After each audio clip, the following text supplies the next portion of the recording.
like to see and some don't like to see in the field, but it's a 50 cal row, 40 A jumps with a vest.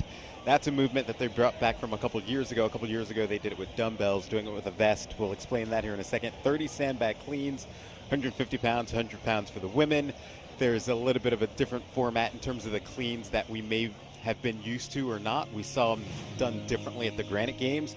We'll talk about that. And 20 bar muscle ups, 10 parallel handstand push-ups. For the men, it's strict. For the women, it's kipping. Yeah, and there's a deficit on the parallettes as well. There's going to be two 20-kilo plates plus the ab mat as well, so just a slight deficit.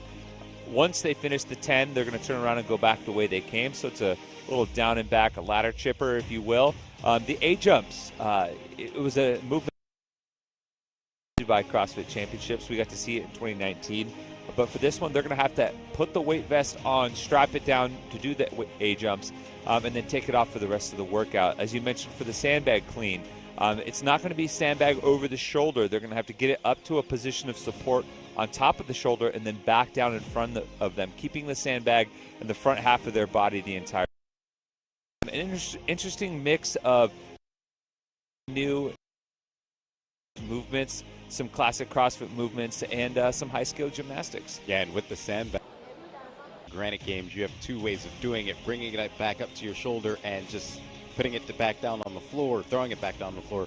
Or now it gives you the opportunity, because you don't have to go over your back, to cycle the cleans if you want to. Yep, you can do touch-and-go reps. That they are allowed. The rule is that at least a portion of the bag has to hit the ground. We'll probably see some variations of it later, but with people interlocking their fingers, you have a tendency to have your knuckles hit the ground first. As long as the bag hits the ground on the way down, you can tap and go as much as you want. Yeah, and then there's a difference with the A jumps from the last time we saw them, not just with the equipment going from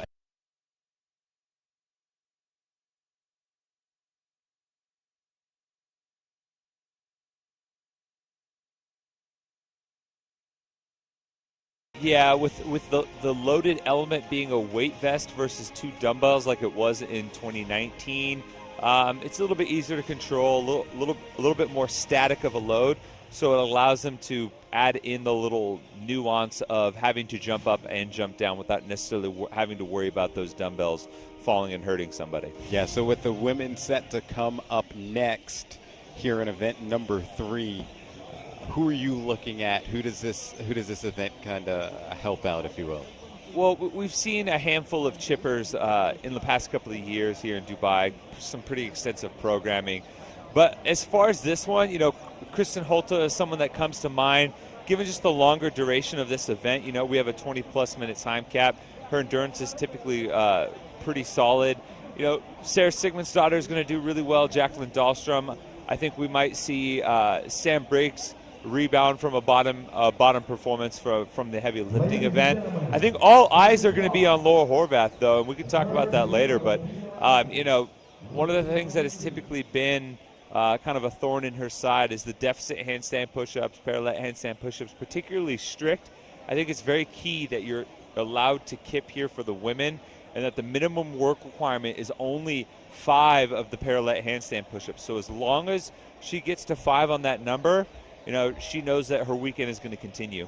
Yeah, looking at some of the shots inside the duty-free tennis stadium here in Dubai, kind of Friday night lights right now going on, and kind of gives you the vibe of being back at the tennis stadium in Carson. Just talk about what that atmosphere is like and what these athletes can expect as they get set for event number 3. Oh man, it's just primetime atmosphere. You think about all the great sporting moments that are done, in the evening time under the lights. We're both American. We're used to American football, so that is a primetime setting for us. But there's just something about the lights that add a little extra something to it. The early days of the tennis stadium at the StubHub and formerly Home Depot Center. When the games were there from 2010 to 2016. That's really where the foundation for the sport was laid through the amazing performances that were put forth during the early games athletes. And so as a result, that's kind of baked into our sport as like kind of a hollowed scenario as far as, what this type of setting underneath the lights can really do for an athlete's performance. Yeah, it's going to be an exciting event. Event 3 is going to be a little bit longer of an event because it's a chipper, but we're going to see 2 races here, back-to-back Event 3 and Event 4, which can present an exciting environment, and this is what it's all about. Oh, yeah. I mean, this is going to be a stout event. You got 100 calories on the rower, the 80 weight vest A-jumps. For anyone that's not familiar, you saw those blocks on the floor. The standard is you have to squat and then make contact with the block and then jump up onto the block as well. So almost kind of like a jumping air squat with your depth being dictated by when you make contact with the block. There is no difference in height for both the men and the women, so a little bit longer to travel for some of the taller men when it comes to it, but that should not be a problem with this movement. The women are getting set to leave the warm-up areas here soon because the event's set to start in about 3 minutes. But again, we're expected to see some exciting competition here.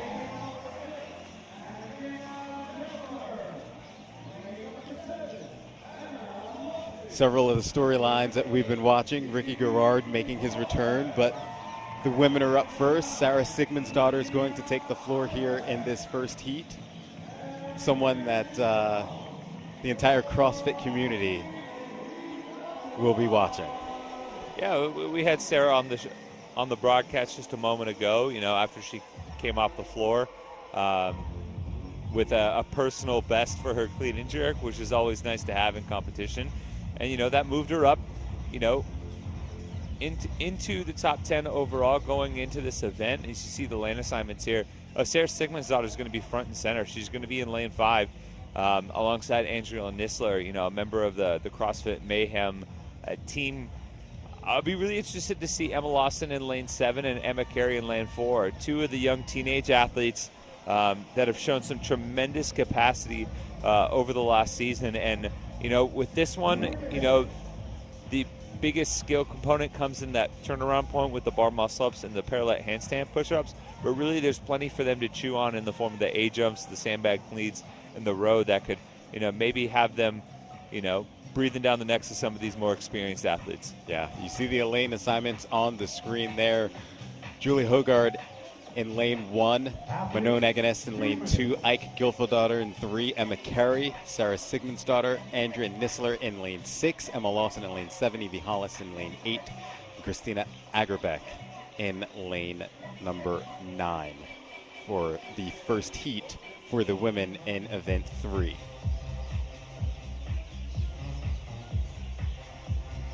So what do you think these athletes are taking away from Dubai off of the competition? I was able to get a little bit of sightseeing in earlier today, but for those who have been here for the very first time, I mean, this is a place you want to be. Yeah, it's definitely a unique experience here in Dubai.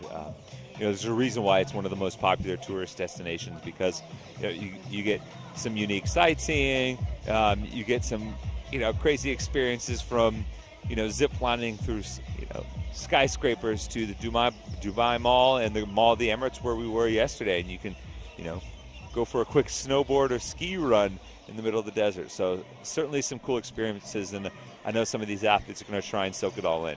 Highly disappointed I did not see you on the ski slopes yesterday. You would have enjoyed watching me shred just a little bit. Getting set for heat number 1 to begin here at the duty-free tennis stadium here in Dubai. Athletes lined up and ready to go. We're moments away.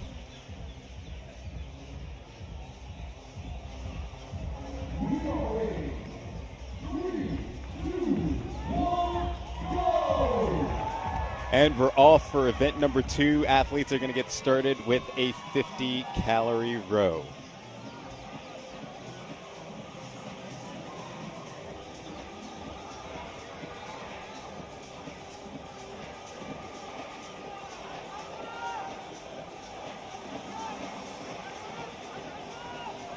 What are we expecting in terms of average pacing here on the row to start this out? Well, 50 calories is, I would say, manageable. pacing on the Concept 2 rower is going to be based on calories per hour. So you'll see some athletes in the, and I guess it really depends on the athlete too. You know, anywhere from 1,200 calories per hour to maybe 1,400 calories per hour. This is the beginning of the chipper. There's no sense in burning yourself out this quickly, but you can see on the screen there about 1,200 calories, 1212, pretty consistently. I think that's what we'll see for mostly across the board, unless, you know, one or two of the athletes just really wants to make sure they hammer the row. See side by side there, Emma Carey on the left, Sarah Sigmundsdottir on the right. It's a nice athlete to pace yourself off of if you're Emma Carey, sitting next to Sarah Sigmundsdottir there. Yeah, and you can see that that about 1250, 1230. You know, that's going to get you just under 20 calories per minute. So, you know, we're looking about 2.5 minutes, 2:45, maybe 3 minutes for some of the slower athletes to get to that first 50. Really, at this point, you're using this row to kind of loosen up everything, get the blood flowing. It may sound weird to say, but it's effectively a warm-up for a lot of these athletes. What's going to be interesting, we always talk about transitions, and especially when we come back the other way, those A-jumps are going to be the second to last movement we see before they get back on the rower. It's the transition of actually putting on and taking off your vest that these athletes are going to have to go through. Not that it's going to take a couple seconds off your time. Yeah, and it is required, you know, as part of the standard that they do have to fully strap in with their vest. They can't just sling it over their head and let it flop around. Obviously, there's some safety issues with jumping with an unsecured vest, and you know, the last thing you want to do is have that plate pop up and, you know, knock one of your teeth out. Julie Hogard in lane 1 is the first one off the rower as she begins the 40 reps of A-jumps with a vest. And this is having some difficulty finding the strap right here. This is the transition we're already talking about.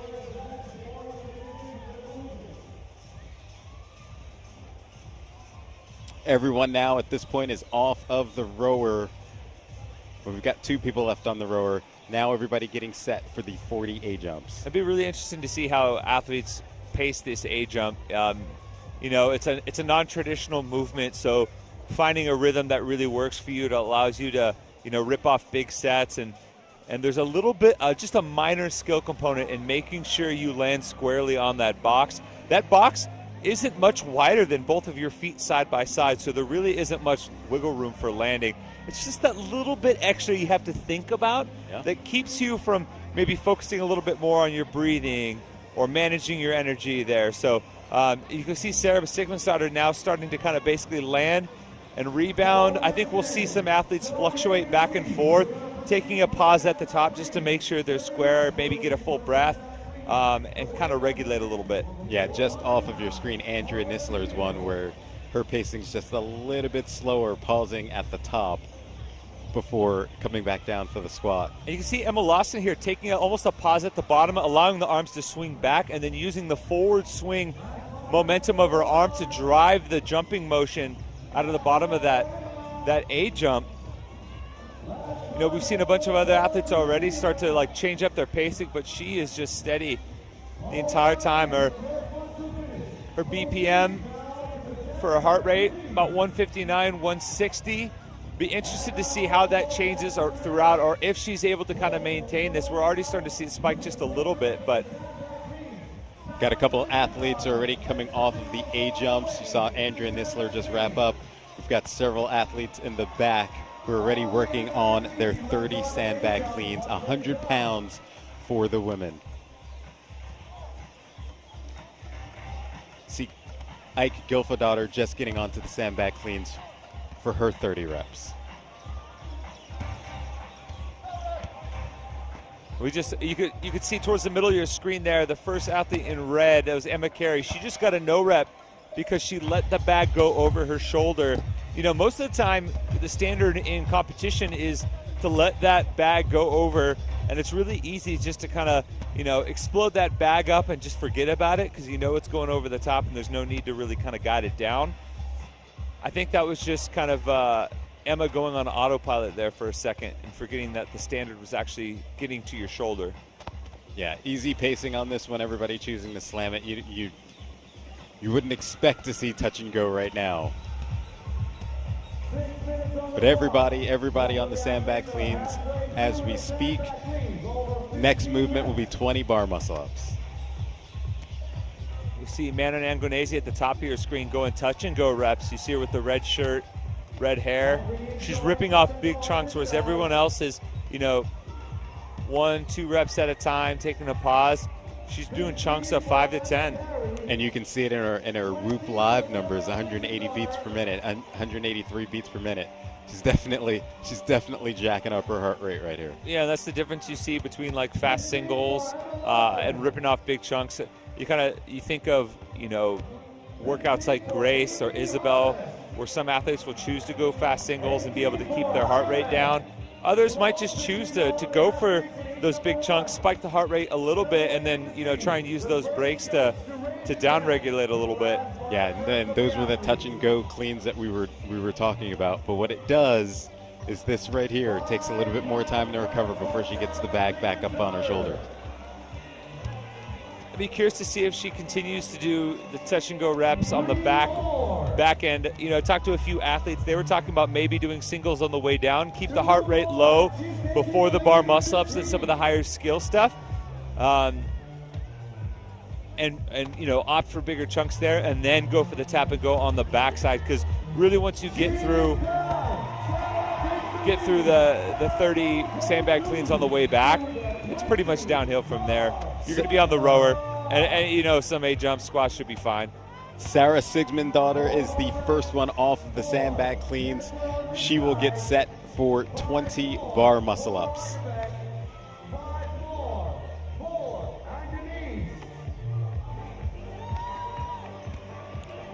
This is a great event for Sarah.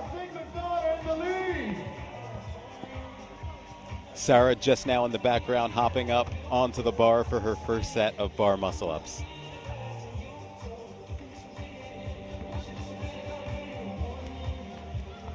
Now the athletes catch up with Sarah.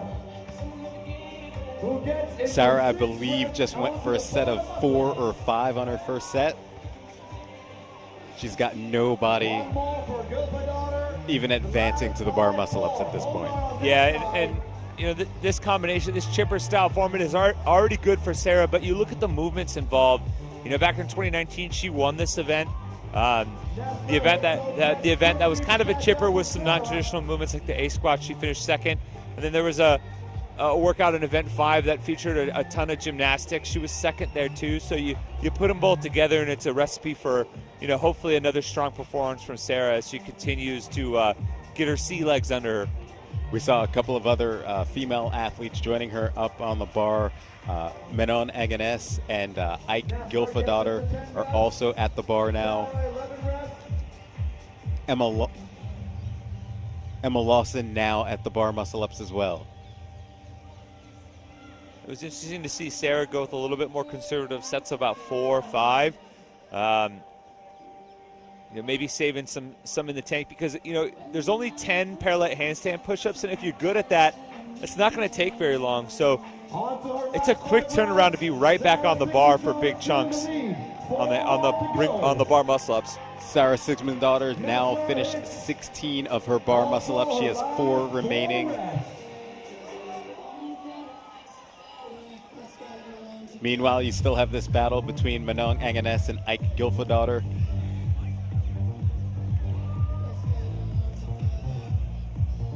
After that is going to be 10 handstand push-up on those parallettes, ladies and gentlemen. 3 left to go. 3 reps remaining for Sarah Sigmundsdottir.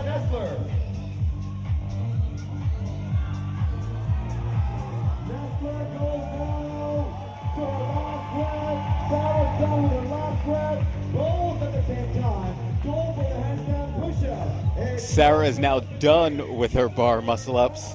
So now she will have 10 handstand push-ups. Again, these are deficit paralette handstand push-ups. And the females are allowed to kip. We see Sarah taking a quick adjustment there. She dropped down for the first one, had to kind of adjust her hands just a little bit and get her center of gravity. looks like Andrea Nisler may have taken second place. We also see her working on her handstand push-ups. And there is no requirement for feet width on the parallel handstand push-ups. During the briefing, they said as long as your feet are in contact with the plexiglass wall, you're going to be all right. Sometimes you'll see a requirement on width, around the shoulder width, to try and prevent athletes from splaying their legs out too far. Sarah's got 4 handstand push-ups remaining. Again, Andrea Nisler right there in the white shirt to her right is sitting in second place currently behind her. And I think Andrea may have actually taken over the lead a little bit there. She was chalking up like she was getting ready for ring muscle-ups again. And Andrea Nisler's back on the ring muscle-ups along with Ake Gylfadottir as well.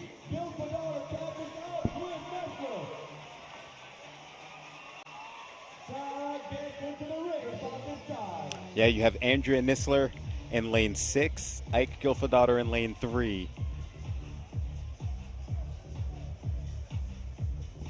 And of course, Sarah Sigmundsdottir, all working on their bar muscle-ups. Those are your top 3 currently in this event.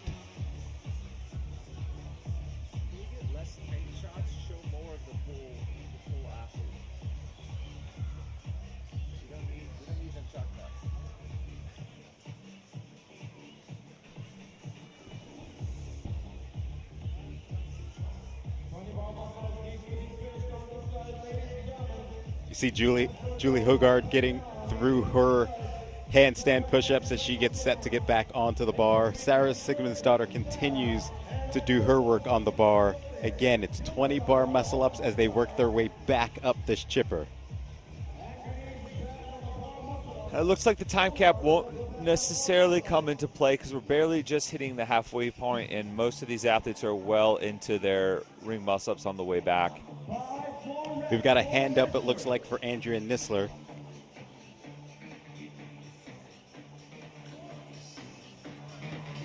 Evie Hollis still working on her handstand push-ups. That's tough, especially with the parallel deficit handstand push-up. If you burn out a little bit on the shoulders, it's a tough movement to try and recover and get back.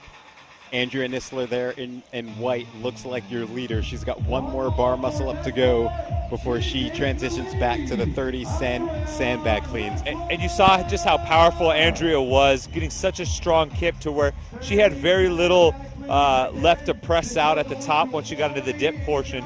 Now, it should be noted that it was briefed for the athletes that you have to have 2 distinct parts of the movement. You have to have a kip and pulling portion, and you have to have a dip portion for the muscle up. So, Andrea was almost able to kip and pull all the way to lockout, but had just a little bit left to go to make sure she had a dip portion.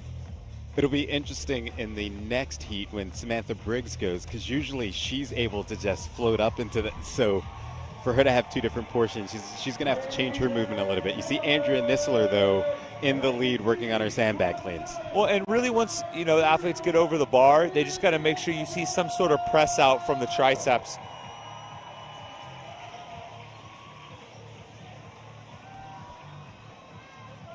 And Emma Lawson, impressive to see her starting to pull up and gain ground on Andrea Nisler. She wasn't towards the front of the pack on the way down, but really starting to pick up steam, and you saw her Whoop live heart rate. It was about the same as what it was during those A-jump squats when she had that very methodical pacing. So, despite all the work that she's done in between then, she's been able to keep her heart rate constant. Yeah, Ike Gylfadottir in lane 3 also working on their sandbag clean. So your top 3 currently in this heat. We've got Andrea Nisler, Ike Gylfadottir, Sarah Sigmundsdottir has now joined the bunch, and Emma Lawson. So those are your top 4 working on their sandbag cleans right now. And in the past, this would be a position where Sarah kind of would just go, full restrictor plate off and, give it a little extra juice because, towards the back half of these types of chippers, she would really be able to pour it on. And back on Manon Agoness, you see her whoop numbers, 169 beats per minute. She's going touch and go like she did her first time through.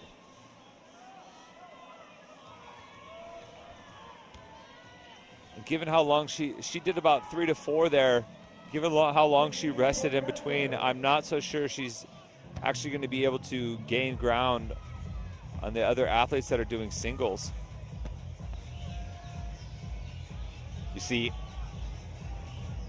she was briefly in your screen. Ike Gylfadottir to the right was one of the 4 leading coming into this movement. I don't see anybody's hands up yet in terms of getting down to the final 5 reps on the sandbag cleans. Again, we're watching the race between Sarah Sigmundsdottir, Andrea Nisler, Emma Lawson, and Ike Gylfadottir all got to the sandbag cleans before everybody else. You can see some of these athletes, the fatigue really starting to set in. We saw Sarah with her hands on her knees, Manon taking a break on the bag, and that's what's so tough about these odd object movements, that they follow similar movement patterns to what we do with the barbell, dumbbells, but just the awkwardness of them just takes that little bit extra out of you, a little bit extra energy you have to dedicate for the movement, and 30 of them is no joke.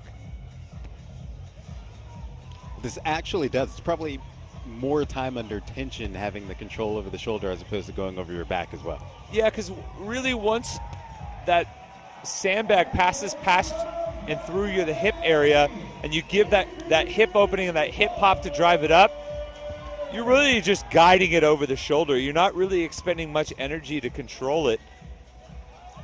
But taking that little extra moment to control it at the shoulder and guide it down, especially if you're doing tap and go reps. We had a hand up for Andrea Nisler as she looks to move on to the 40 A jumps. Looks like 2 reps remaining.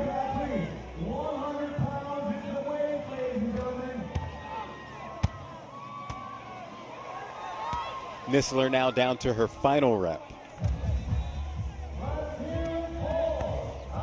We see Sarah Sigmundsdottir transitioning to some touch and go reps.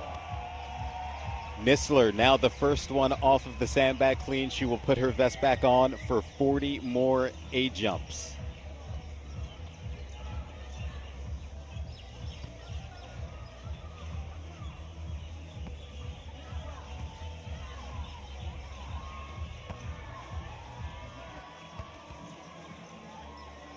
We'll see who joins her. Sarah Sigmundsdottir, Emma Lawson, and Ike Gylfadottir were all leading. They were the top 4 athletes going into the sandbag cleans. Let's see if they remain the top 4 athletes going into the A jumps. Andrea Nisler with a pretty significant lead right now over everyone else in this heat, though. This is where those grueling training sessions that Nisler gets to do with the Mayhem Athlete crew out in Cookeville really start to pay off. The volume and intensity that they're able to maintain as a unit, as a training group. Emma Lawson now joining Andrea Nisler on the A jumps. Sarah Sigmundsdottir has 1 more rep remaining, I believe.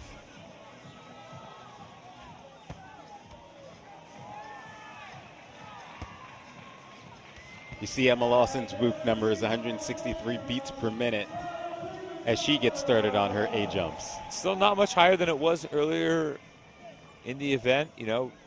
She's back to that same rhythm where she's taking a second at the bottom, using the swing of her arms to generate momentum for the A jump.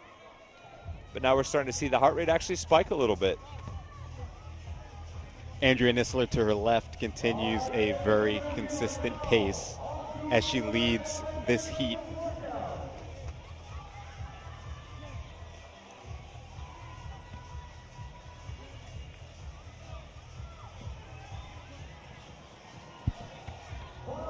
This is one of those where we talk about the width of the box. Now you're under all this fatigue. There's a lot more concentration on this jump up to make sure that you land that. Yeah, and you think about the loading on this, 20 pounds for the men, 14 for the women. It's very similar to a wall ball, right? We have the same amount of weight loaded as when we do wall balls, but just the focus of the coordination, those fine motor skills that we get with the wall bar are just transferred now Nistler comes off of the A jumps. She is now on the row. Just 50 calories remaining to take the heat win if she can hold on. And she should have no issues. And we've actually seen a lot of, a good lot of this heat really slow down on the back end. Remember, a lot of the athletes were through a significant portion of their bar muscle-ups at the halfway point as far as the times cap concerned with the 25-minute cap. And now some of these athletes are really going to have to push now to get under the time cap. We've seen a significant drop-off in pacing. Ike Gilfadottir is the second one to the rower. She comes off the A jumps and now getting set for her row. We have a hand up for Emma Lawson as well on the A jumps.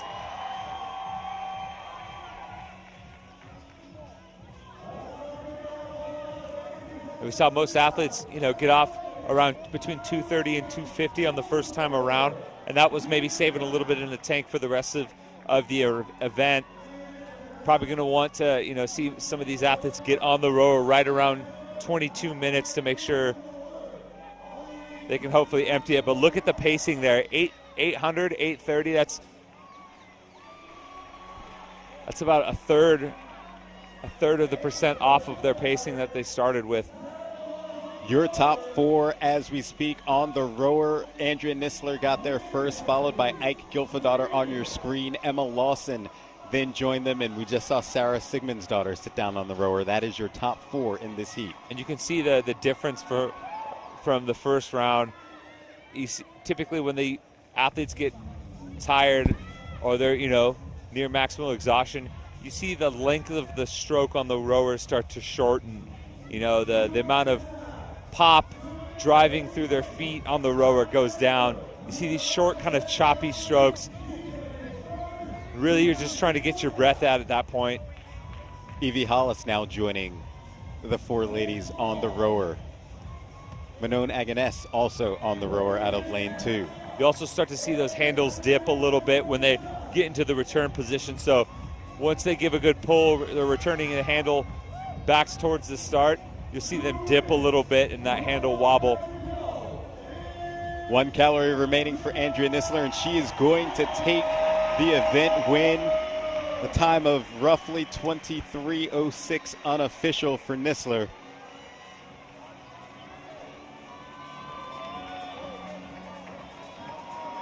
So the battle now is Ike Gilfadottir got to the rower second, Emma Lawson got to it third, and then Sarah Sigmundsdottir was the fourth lady to get to the rower. And that's a tremendous finish from Andrea Nistler. I mean, we talked about how good she was going to do on the lift. She was so powerful, explosive as an athlete. To be able to come out and outduel some of these women in in chipper event, a 20-plus minute time domain, it's a big improvement for her. Yeah, I mean, we know Andrea from the team competition, but she did participate as an individual at the games. She finished 10th, so she can hang with these ladies. Yeah, that was back in 2020, but even you talk to a lot of the Mayhem athletes, and they're like, even though we're on a team, we do a ton of individualized training, and we spend a lot of time pushing each other as individuals, so in many ways, we're able to continue to improve our fitness in that regard. We've got a hand up for Emma Lawson. We've got a hand up for Ike Gilfadottir. Emma gets off first. She will finish second. Looks like Gilfadottir will get off third. She has a hand up. She does. She finishes in third. 24:37 unofficially for her. We now have a hand up for Sarah Sigmundsdottir in the middle of your screen. 1 calorie remaining for Sigmundsdottir. Is she going to get across before the time cap? Does not look like it. You can see just the cumulative effect of this event immediately. I mean, Sarah getting off the rower couldn't get into a sprint. I mean, typically, even at full exhaustion, these athletes will find a little extra to get to the finish line. I mean, Sarah was perfectly content with shuffling to the finish line there. You can see the athletes just sliding off the rower onto the ground. Andrea Nisler there, your heat winner, unofficial time of 2021. Emma Lawson, 23:06 Nisler's time. Sorry, she got off of the sandbags at 2021. Andrea Nisler, your official winner. Emma Lawson takes second. Ike Gilfadottir third. Sarah Sigmundsdottir fourth. Solid performance from both Nisler and Lawson. Man, it's crazy to see, Emma Lawson is competing as a 16-year-old at the games this past year and is out here throwing down in Dubai. Side by side with Nisler, who's a CrossFit Games champion. 2021 has been the year of the teens. And Emma Lawson showing that she can hang with the best of them for sure.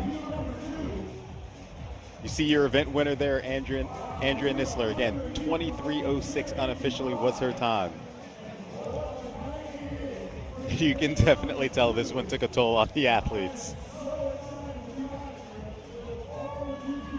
Even though the first event was a little bit longer, 17, 16 minutes, it wasn't overly complex, right? It's machine work and running.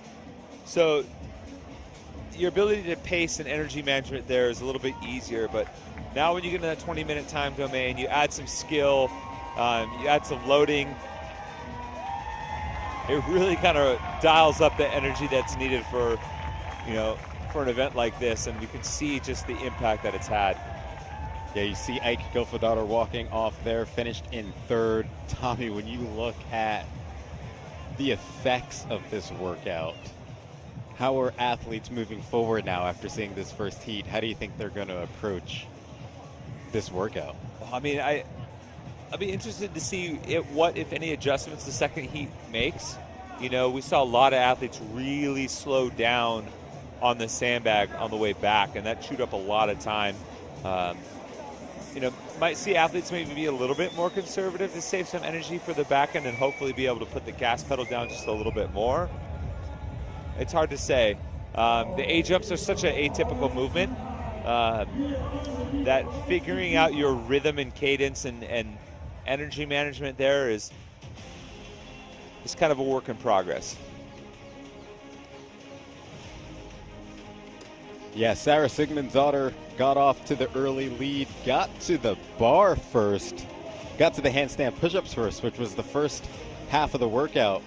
But Andrea Nisler on the second half just able to pull away. Yeah, impressive performance from Nisler overall. One of the things that they work a ton of gymnastics volume. They work a ton of, aerobic capacity at Mayhem. So she's really got to flex that in the middle portion to the back half of the event. Passing Sarah Sigmundsdottir on the handstand push-ups and not relinquishing the overall lead after that. So you think about, it's not just that she was able to hold off for the top time. She was in the lead for pretty much half of the event. Here is your lane assignments for Heat 2, which is set to get underway in about 90 seconds or so. In lane 1, Martina Salaim.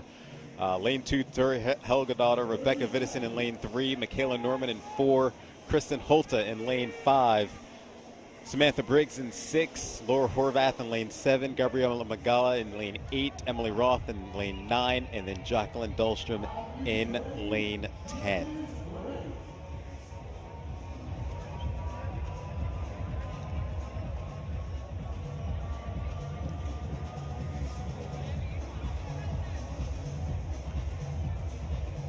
You have Kristen there in lane 5. She comes into this sitting in third after event 2 earlier. And heat number 2 is underway as these ladies are going to get set for their 50 cal row. It's interesting because, obviously we've resorted the heats to reflect the top athletes being in the second heat, but you have athletes like Holta, Briggs, Norman that are tremendous endurance athletes. They're going to enjoy the longer time domain. They're going to enjoy the big chunk of calories on the rower. So the question is, how do they handle their gymnastics? I think, we we saw the parallel deficit handstand push-ups with the kip not be much of a factor for most of these women. So I think we'll still be able to see, athletes like Horvath or Samantha Briggs be able to put up a strong performance. Yeah, we just saw moments ago in the shot. We saw Samantha Briggs and Kristen Holta, both with pretty good engines who could really take advantage of this workout. I'd say tremendous engines. Definitely better than pretty good. Definitely better than mine. Well, that goes without saying. Yeah, no doubt. No doubt.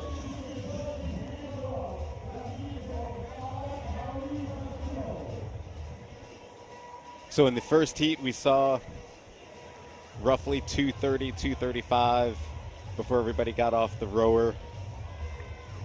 And then they'll be moving on to their 40 A jumps with a 14-pound weight vest.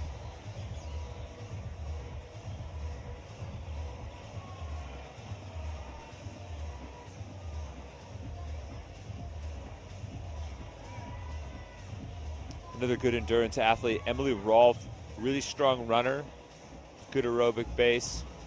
Be interested to see how she handles the bar muscle-ups, parallel handstand push-ups.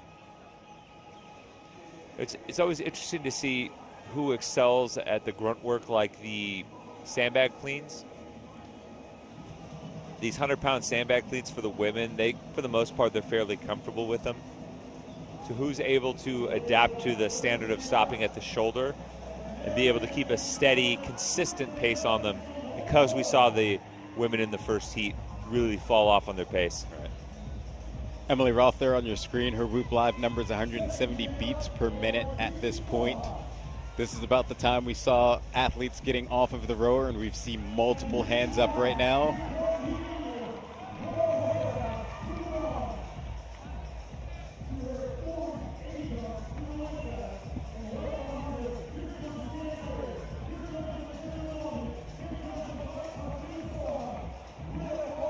Got athletes on the A jumps already. Saw Laura Horvath there really ripping through fast, quick sets. Martina Salim, Gabriela Magala there on your left. Jacqueline Dahlstrom on your right. Emily Rolfe. Is that Emily Rolfe in the middle? Look like it. The skill component here is very similar. If anyone playing sports growing up, you do the step ladders, the speed ladders with your feet. You do the footwork. You'll do 2 in, 2 out. Karaoke shuffle, icky shuffle. That's what the little element of fine motor tuning is here. Making sure you land correctly, hop in and hop out. It really is. I mean, one bad move on here, and it's an ankle. And look at Laura Horvath, center left of your screen, white shirt. She's just ripping through big sets. Very little transition time paused at the top or the bottom.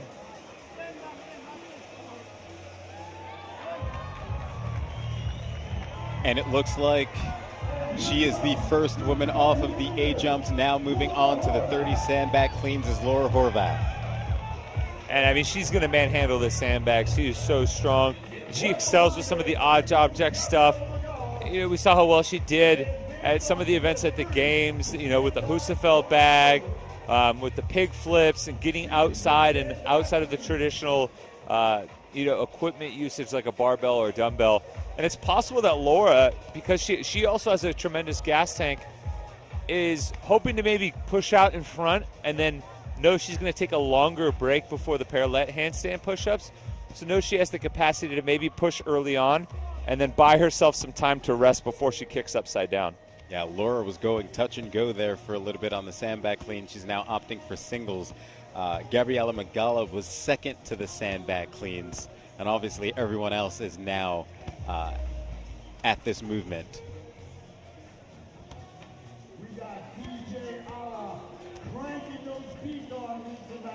Emily Rolfe working on her sandbag cleans, going for quick singles here.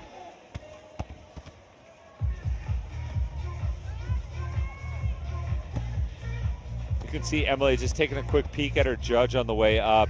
The athletes were told that, pay attention to your judge on this one. They're going to be able to cue you on when you're at a good position of support, because a lot of athletes were unsure about, you know, how they're going to be able to maybe push the throttle on this when not knowing, you know, where exactly constitutes a good rep. But it seems like they've all figured it out pretty quick. Yeah, again, it's not a movement we haven't seen before. We've seen it at Granite Games, but most of the time you see the sandbag going up and over the shoulder. So having control at the top, just slightly different for a lot of these athletes. Well, it places a higher emphasis on, you know, the little things, making sure knees and hips are fully open at the top. You know, you can kind of get away with, you know, opening up the hips as you drive the bag up, and then kind of letting the rebend and kind of the rest of the body not necessarily get nice and vertical, because you just need to get the bag over, right? You just got to make sure it travels over the shoulder. I believe we have a hand up for Laura Horvath's judge. She is done with her sandbag cleans, as she will now move to the 20 bar muscle ups. You know, Laura Horvath, a national level rock climber in her youth for Hungary, tremendous grip strength. You know, with high sets of bar muscle ups, that's one of the fatigue factors that comes into play, is, you know, the grip, the forearm strength. Horvath now working on her bar muscle ups. Let's see what type of set she goes with here. Remember, Sarah was the first to the bar muscle ups in the previous heat, and she only did a set of 4. I mean, it looks like that's 8 right there, I believe. Laura might be trying to go 10. See Samantha Briggs on the left joining her at the bar.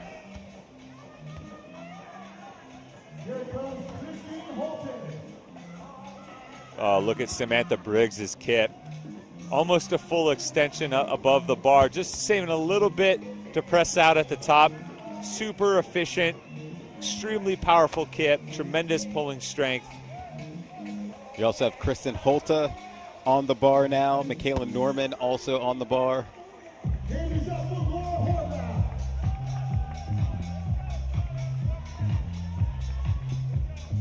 And down at the bottom of the screen, I believe that was Emily Rolfe as well. Laura already has her judge's hand up. She's now in her final 5 reps.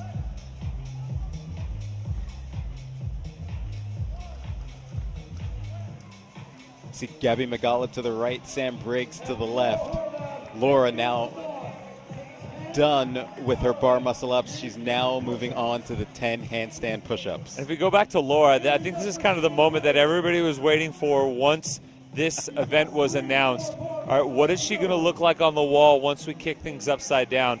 Now, Laura's obviously, you know, had a weakness with, you know, strict handstand push-ups, strict deficit handstand push-ups, variations of the handstand push-ups. But I think, you know, being able to use your hips is key in this situation. And it looked like she ripped off, you know, three or 4 there. No problem. She's got a lead. She can afford to take a little bit of a rest. And actually, judge's hand is up, so she was able to do a set of 5 there. Samantha Briggs also on the handstand push-ups with Laura Horvath. You see Laura here wrapping it up. It looks like she's done with her handstand push-up. She will now go back to the bar muscle up, so no issues there.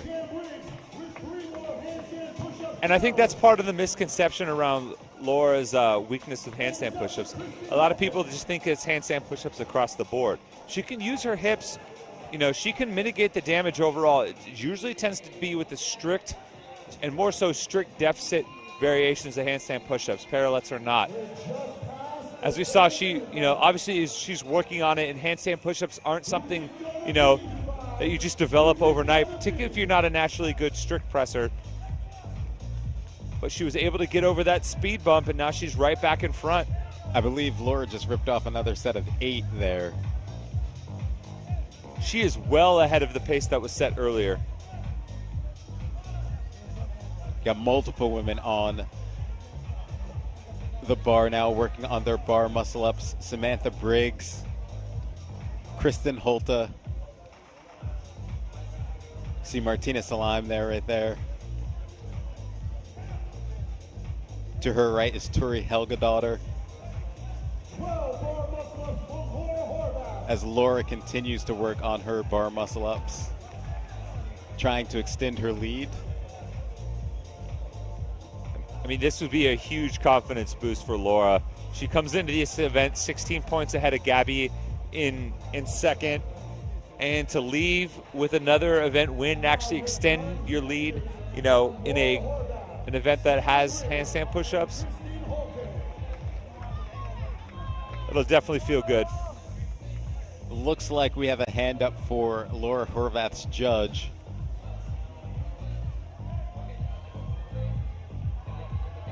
And it may be the same for Samantha Briggs. And the woman chasing her, Gabby Magawa, you know, was still on the wall. And as you can see, you know, more than half of the heat is already off of the wall and back to the handstand push-ups. So Laura might be able to put some extra significant distance between them on the leaderboard. So Laura, the first one off of the bar muscle ups, now goes back to those sandbag cleans. She's got 30 of them. Joining her now, Samantha Briggs, also getting to the sandbag cleans. Laura going touch and go. Sam Briggs, the first one was a single. Let's see if that's what she continues to do. It's just, you can see Laura, as the sandbag clears her knees, gets a little bit of an early arm bend just to try and keep that sandbag close and be able to do the touch and go. Interesting, look how wide her hand placement is on the sandbag. It's kind of the, usually with athletes with a little bit longer arms like Laura will you know, get a little bit more real estate around the sandbag, be able to control it a little bit easier. Sam is alternating shoulders on her touch and go. Is there any strategy to that? No, maybe it'll you know, force a habit. It was asked during the athlete briefing whether or not they could alternate shoulders, that they had to. There's no requirement. Kristen Holta joining the two ladies. Those are your three leaders in this heat: Laura Horvath, Samantha Briggs, and Kristen Holta. That is your order from right to left. You know, Sam might be alternating shoulders just, you know, to kind of even the strain on her body as you really try to explode that bag upward. You get a little bit of a hyperextension through the midline. Maybe you don't want to overly stress one side. Andrea Nisler got to the rower at 20 minutes, 21 seconds. We are 7 minutes away from that time. They're absolutely blowing the previous heat out of the water.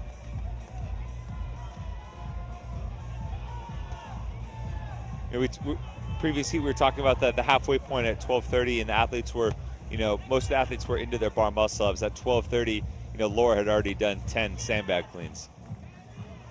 Looks like Jacqueline Dahlstrom has now joined the ladies. You see her there. So we have 4 women now at the sandbag cleans. A 5th just joined in. That is Emily Rolfe.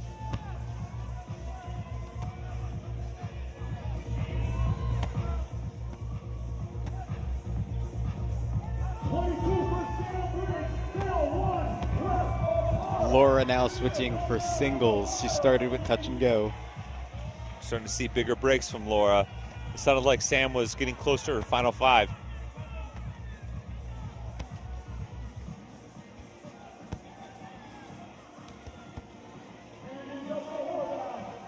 We now have a hand up for Laura Horvath and Samantha Briggs. Oh, man. This is going to be a race on the rower. I love it. Love to see him get to the rower at the exact same time. And really at that point, the skill component's gone. I mean, we still have the A jumps left, but to see them neck and neck going into the final stretch. Laura went touch and go, though, for her final 5 set. So she's now gotten back into the lead. Samantha Briggs just finished her last rep of sandbag clean. She will now join Laura Horvath on the A jumps.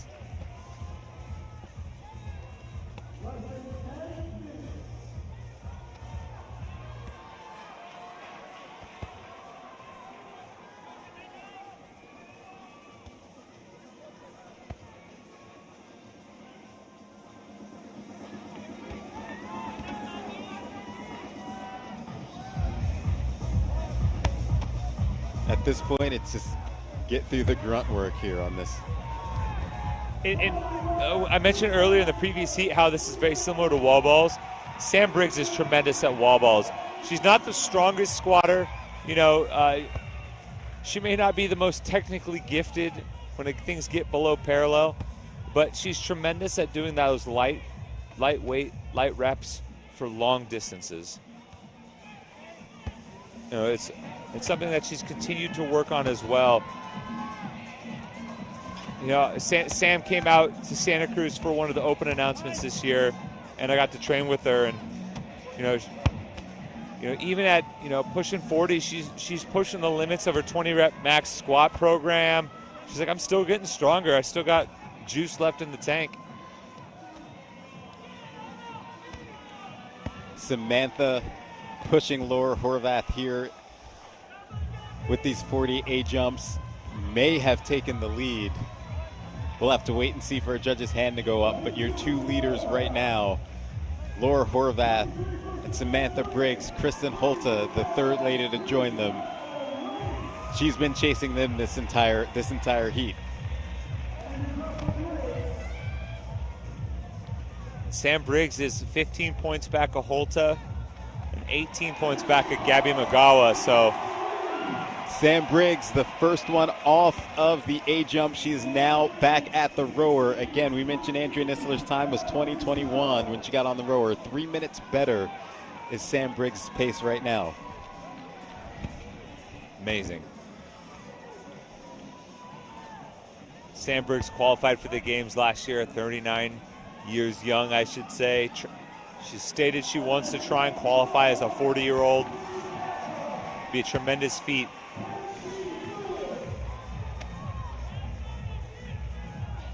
Laura now getting onto the rower.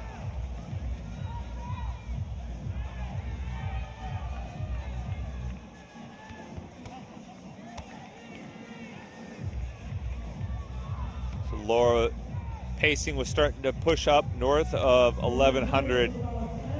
I'll be curious to see what Sam's is. Sam probably had a few calories in the bag before Laura hopped in. The thing about the rower, as you start to get north, of 11, 12 into the 15, like the amount of effort you have to put in order to get, exponential calories back. It's not like the assault bike or the echo bike. The return on investment on the rower isn't always there, but, at this point, you're just kind of emptying the tank. Kristen Holta joining Sam Briggs and Laura Horvath on the rower. You are looking at the top three in the middle of the screen. Samantha Briggs got to the rower first, then followed up by Laura, and now Kristen Holta. It's actually huge for Kristen, trying to hold off Sam. If she's able to, finish third, she'll be able to, stay just a few points ahead of Sam overall. And will actually be able to take over Gabby. She's only 3 points back of Gabby in second. Speaking of Gabby, her judge's hand is up as well. You see her, the top right-hand portion of your screen in the blue shirt.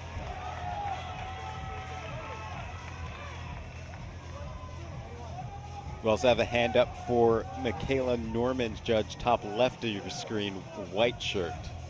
Michaela made up a tremendous amount of time. Remember, she was one of the few athletes back on the bar muscle-ups and the last to get to the sandbag. And judge thought about putting a hand up for Samantha. There it is now.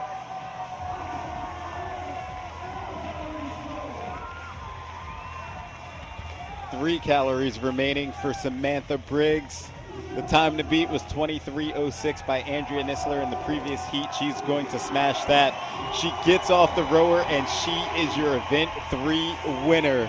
How about Samantha Briggs? Second event win of the weekend for Sam Briggs. The engine from England still got a little gas left. Coming into this event, she sits in fourth place. She's definitely going to jump up. She trails Kristen Holta, Gabby Magala, and Laura Horvath, who are 3, 2, and 1 respectively. Laura Horvath's judge's hand is up. She has about 3 calories remaining.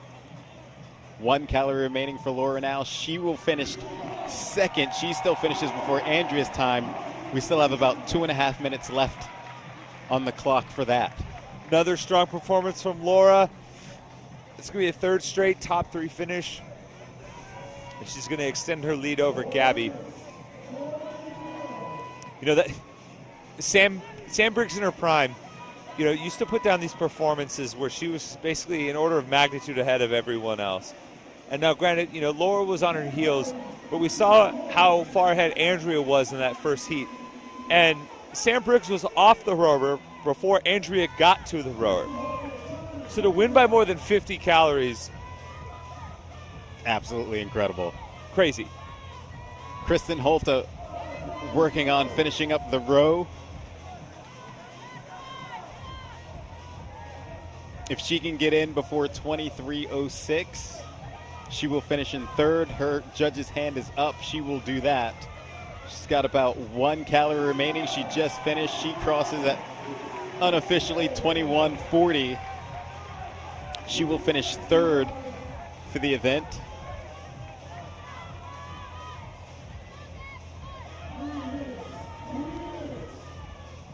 So now we have Gabby Magala, Emily Rolfe, and Jacqueline Dahlstrom on your screen from left to right.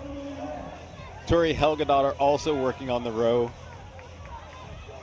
But I believe Gabby Magala was 4th to get to the rower.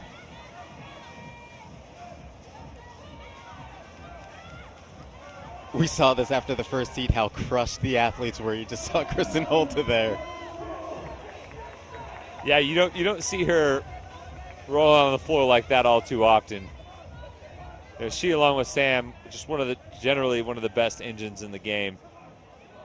See Tora Helgadottir there and Rebecca Vidison working on their calories on the rower. You see Turi employing the Roy McKernan pain face on the rower. You also have Michaela Norman there on the far right in this trio. We just had Emily Rolfe. She just finished in 4th. She gets in before Andrea Nisler's time as well. And it looks like Jacqueline Dahlstrom's ready to get off the rower. She may have gotten in after Nisler's time. And more importantly, Gabby Magala is still on the rower. Going to continue to cede points to Kristen Holta, Sam Briggs, and now, you know, Andrea Nisler, another athlete that's going to slip in there and, you know, push her placement down overall. So these are your 4 ladies remaining: Tori Helgadottir, Rebecca Vidison, Michaela Norman, and Gabrielle Magala, all working on their 50 calories on the row to finish up event 3.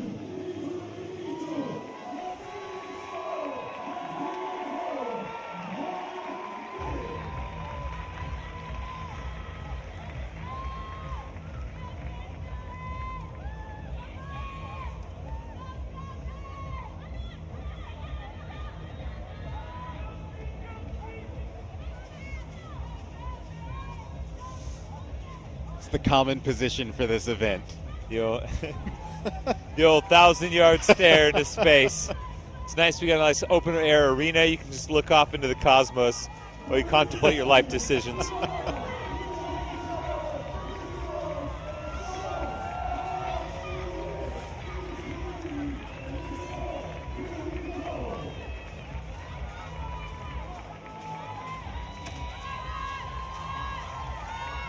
Yeah, Tori Helgadottir there, definitely in the pain cave. Gabby Magala, she wraps up event number 3.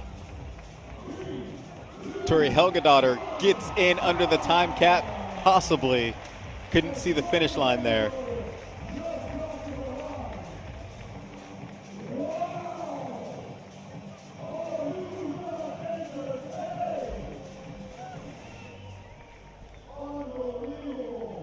But your winner, Samantha Briggs, comes in first.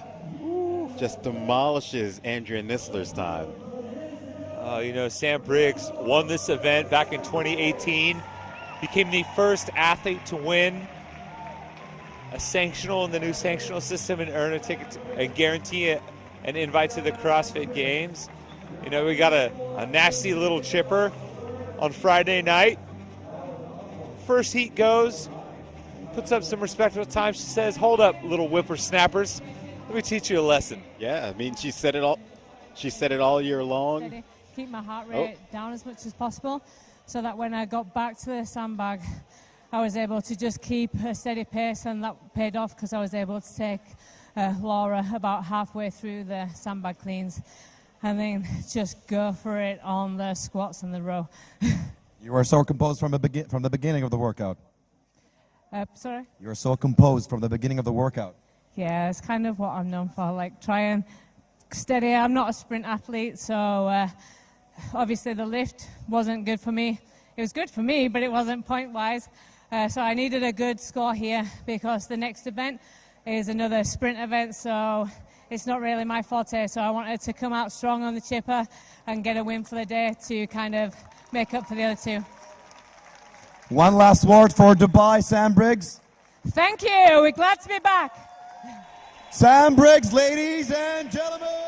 Sam Briggs, from the beginning of the year, I talked to her at the Open. She said she wanted to compete into her 40s, 39 years old, still dominating the competition, and we saw that here in Event 3. Oh, man, Sam Briggs, just truly one of the best ambassadors that the sporting community has to offer, and it's always great to see her still just be able to, light that fuse and burn an event down to the ground. And, we're 4 events in, and she's got 2 event wins, and, she's in the hunt for a podium spot. Yeah, next up, we will see the men go through Event 3, and if it's going to be anything like we saw from the ladies, it's going to be an exciting race, but it's going to be a painful one for these athletes. Oh, yeah, they're going to have a nice long chipper to, like I said, think about your life decisions to set up for our penultimate event. All right, well, we're going to take a little bit of a break here. When we come back, we will see the men in action in event number 3 here at the Dubai CrossFit Championship.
Welcome back into day 2 of the 2021 Dubai CrossFit Championship.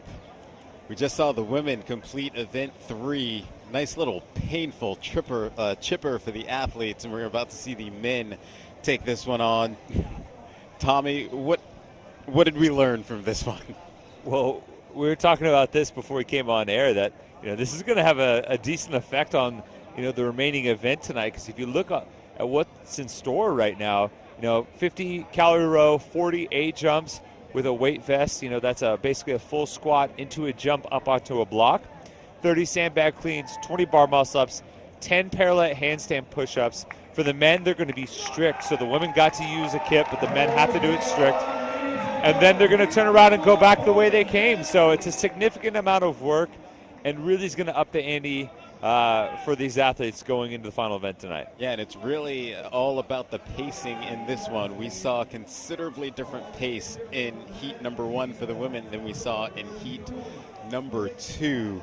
There's just a lot of work to get through, and again, it's how you approach those workouts. Yeah, and you heard Sam Briggs, as we see the lane assignments here, talk about how she had to make sure she kept her heart rate down all the way up into the second sandbag set. That allowed her to keep a better rhythm, and not drop off too hard, and be able to do some touch and go reps towards the end as well.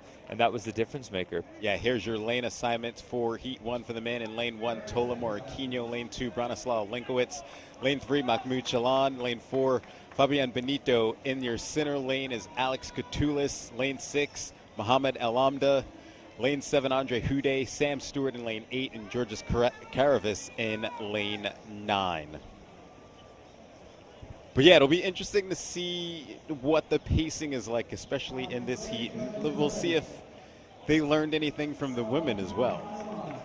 Yeah, there's a couple of athletes that I think are, perfectly capable of performing well here. Alex Katulis is in the center lane, is the highest ranked athlete in this heat. And I think he has a great opportunity to punch up into the top heat with a strong performance here.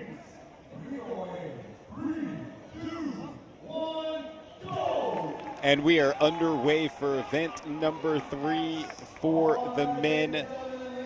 They have 50 calories on the rower before they advance to 40 A jumps with a 20-pound vest. They will then go from there to a 30 sandbag cleans at 150 pounds, 20 bar muscle ups, 10 handstand strict push-ups, and then they will go back in the other direction and end with 50 calories on the row.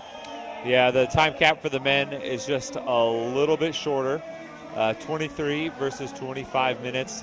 That's in part due to the fact that, being heavier and taller is a very distinct advantage on the rower as far as power generation to get that fan moving. So the men will be able to hold a little bit, a little bit higher pace on the calories for this, just due to the extra body weight that they'll have. So, they're going to have to push the pace a little bit more as a result because of the time cap. It's all about pacing in the early session, staying consistent on the pull in the row, and then really pacing the A-jumps and the sandbag cleans. Yeah, it was interesting. You saw Tola Moraquino's pace at about, 1,300, 1,350 in terms of calories per hour. And especially for Tola, for a guy that, the longer duration type chippers aren't going to be his strong suit. You're looking at that as a more conservative pace on the row for some of these men. We already have a hand up for the men. Looks like Georges Karavis in lane 9 at the bottom of your screen, first one to get off the row. I mean, he's sub 2 minutes there. You're looking at 26 calories per minute if he's finishing under 2 minutes. I mean, that's a pretty heavy pace. You're looking at what, 15 to 1,700 calories per hour. Mohamed Alamda second off of the row, I believe. And we've got multiple men now advancing to the A jumps. It's funny, you saw Tola. It looked like Tola and Brown were almost talking to each other like, yeah, we had our moment, but here we are again.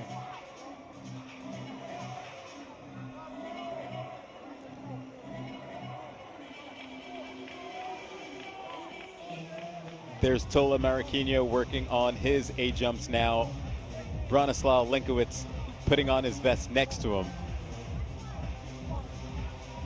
Interesting to see a lot of the men, going maybe a little bit looser fit, but opting to keep their hands in nice and close to hold on to their weight vest, where we saw some women utilize a little arm swing to generate some momentum. There's Bronislaw Linkowitz. You see his Whoop Live numbers, 160 beats per minute right now, getting that heart rate up.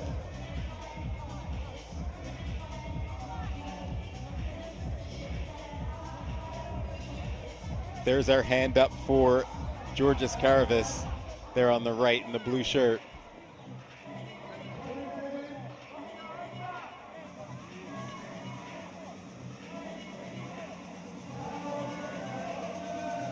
Hand up for Alex Katulis. He's almost done with the A jumps as well.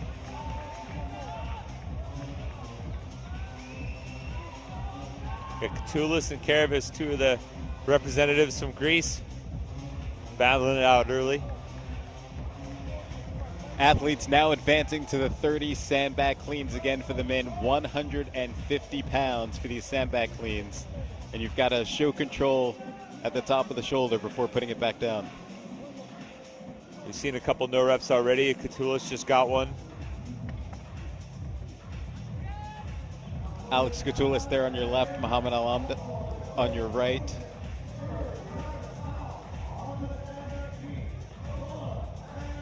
Andre Houdet just getting to the sandbag cleans.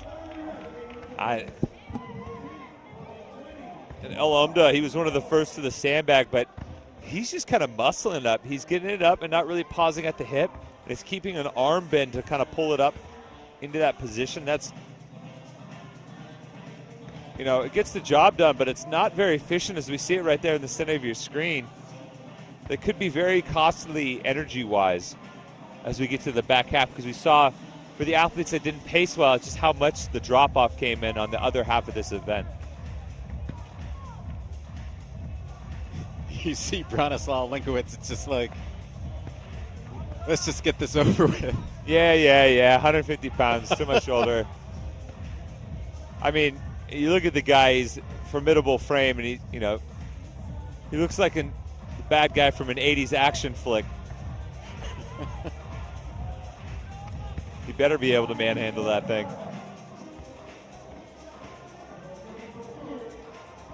Again, the guys all working on their 30 sandbag cleans before they advance to the 20 bar muscle ups.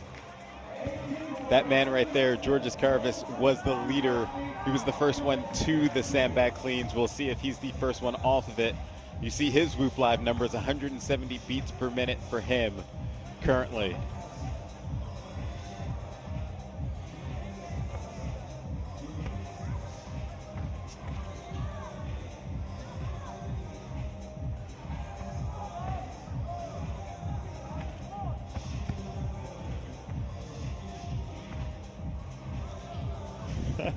Love it. Just a wink to the crowd or his judge, whoever that was.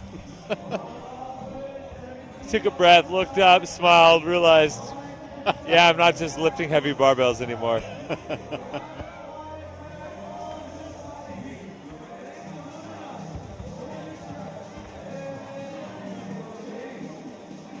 Ooh, you see Tola, how high his hips are when he pulled that off the ground. Usually see people kind of drop their butt down just a little bit more. Instead of, if you compare it to like a Romanian or stiff-legged deadlift versus a regular deadlift, dropping the hips down and using a little bit more of the whole leg instead of just the hamstrings and glutes and upper and lower back. Got a hand up for Muhammad Alamda. 1 rep remaining on the sandbag cleans. But it looks like Georges Caravis was the first one off, like he was the first one to get to the sandbag. So he will now begin working on his 20 bar muscle ups.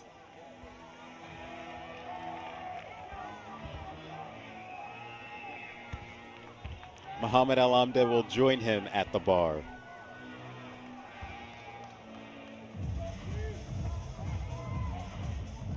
Caravis, the first one to begin his set of bar muscle ups.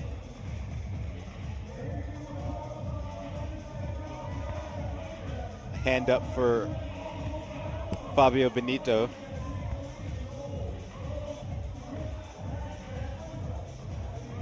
Ooh. The way Alumda came off the bar there, doesn't look like he conserved his energy all too well. He came off the bar and immediately collapsed to the floor. Yeah. Alex Catoulis working his way to the bar.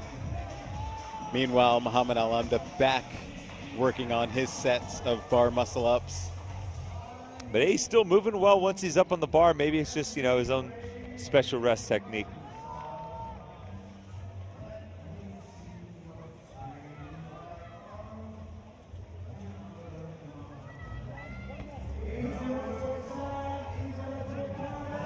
See Catoulis really efficient on these bar muscle ups.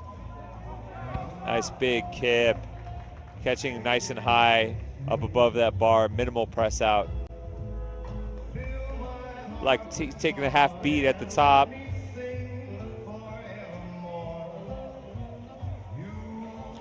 We've got a hand up for Georges Caravis, excuse me, as he looks to continue to maintain his lead. Get a little Frank Sinatra playing over the speakers. It's good workout music. You got a hand up for Muhammad Alumda as well. Yeah, anytime I do bad chippers, I want a little dance remix of Old Blue Eyes.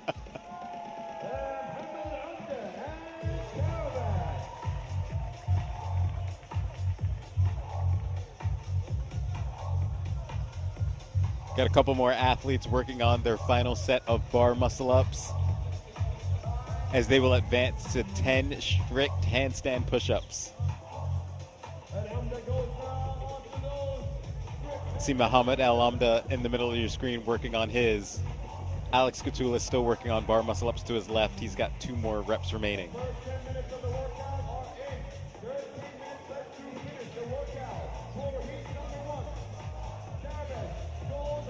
Ooh. Looks like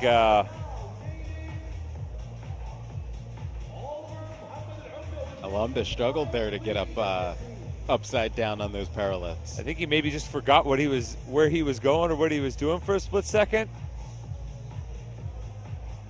You're a video gamer. Every once in a while, you just hit all the buttons at once. Last 4 reps for Caravis. Last 5 for Andre Jose on the bar muscle-ups. Caravis very close to coming off the wall a little bit too soon there. But you saw how nice and straight he was.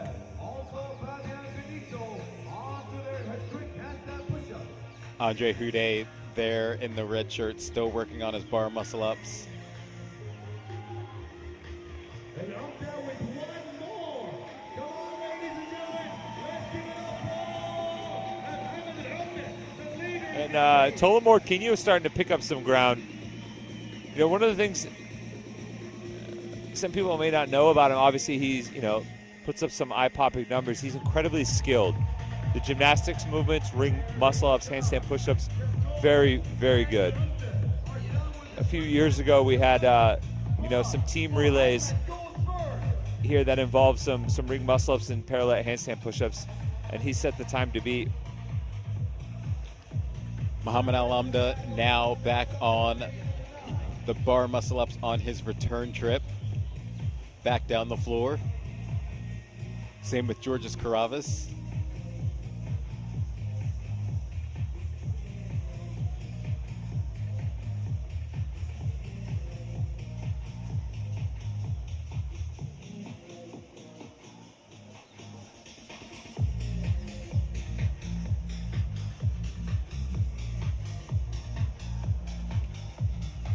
Muhammad Alumda trying to continue to lead the pace here as some of these athletes are coming off of their handstand push-ups and getting back to the 20 bar muscle-ups.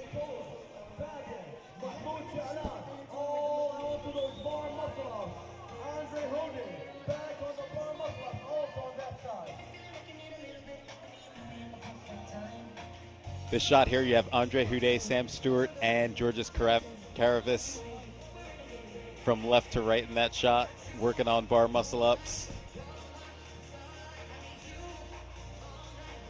Bronislaw Linkowitz there on your left.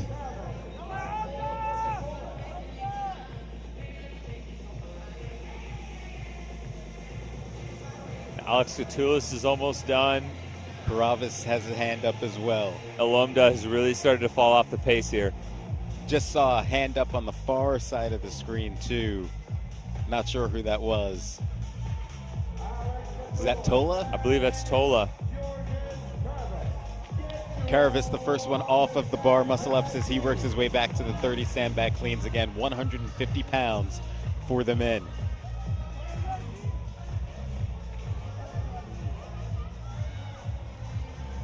Also on the sandbag cleans, I believe that is Alex Catoulis.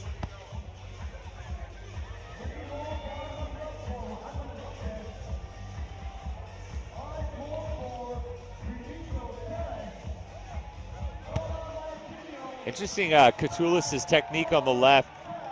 When he shelves the sandbag at his legs, instead of having his arms wrap around the side of the bag, it looks like he's almost at an angle over the top. Not really getting as much real estate on the bottom half of the bag. Makes it a little bit harder to grip. You got 4 guys on the sandbag cleans. When they approached the sandbags, it was Georgios Karavis, Alex Catoulis, Muhammad Alhamda, and then Tola Moraquinho now at the far side of your screen wearing blue.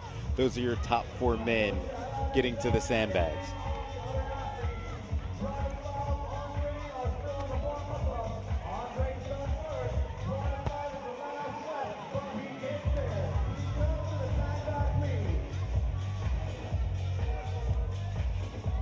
See Sam Stewart there working on his set of sandbag cleans.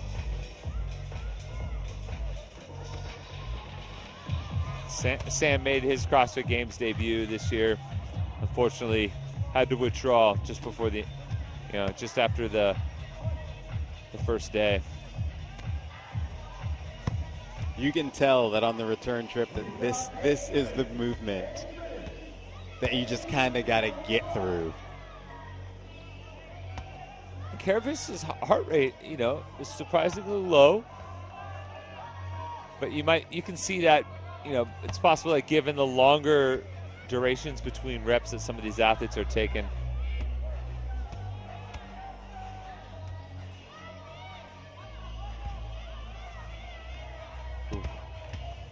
No smiling from Braun that time. Looks like everyone has now gotten to the sandbag cleans. Ooh, and Catoulis just got a no rep in the back of your screen.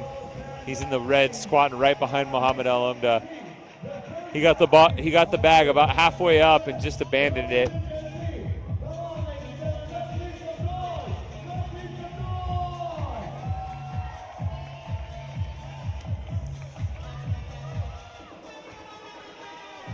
Who's going to be able to pull away again? It was Georgios Karavis, Alex Catoulis, Muhammad Alhamda, and Tola Moraquinho were the first 4 men to get to the bags. And honestly, this is the point where really,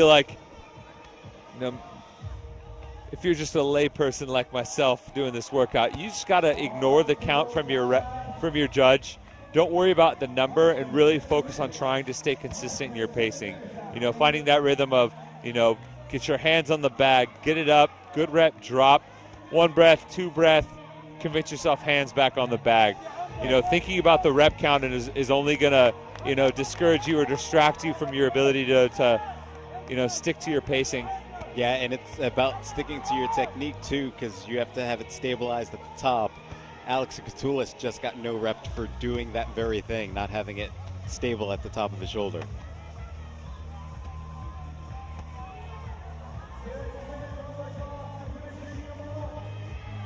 You can just see the toll that this workout has on these athletes at this point in the workout. They still have 2 more movements to go.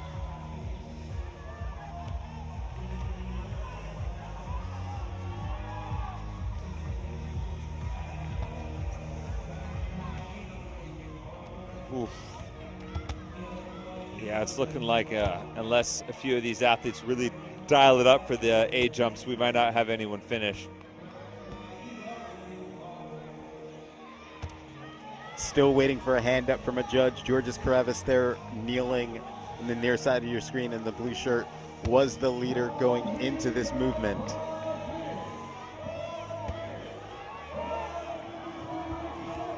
We have 5 minutes now remaining in the 23-minute time cap.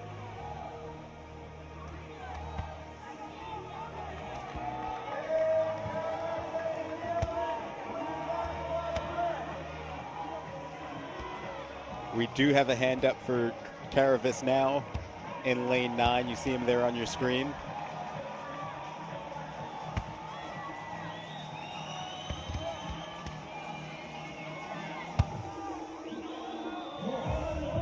Elomda, final 5 reps as well, but he fell off the pace a little bit on the bar muscle-up, so it really picked it back up with the sandbag.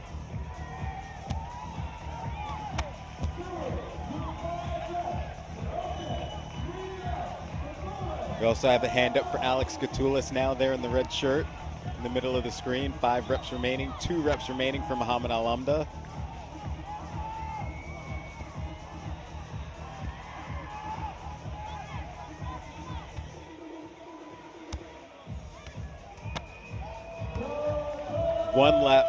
One rep remaining for Alamda.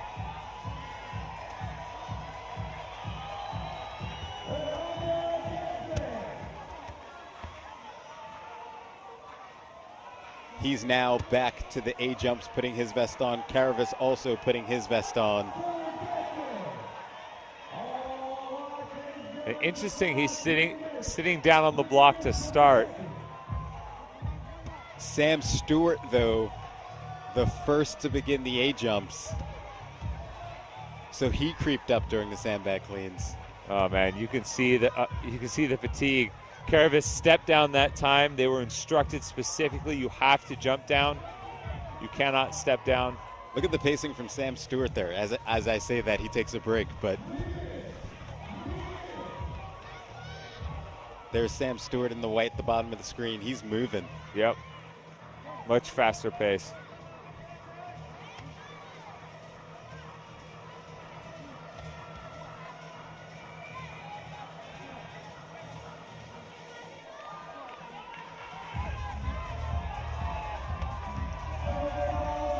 We have 2.5 minutes now before we reach the time cap here in heat number 1, event 3 for the men. Now you can see just the general posture of this squat portion start to break down. Karavis hinging at the hip, then dropping his butt. Almost doing like these segmented like bootstrap squats that you do in your warm-ups.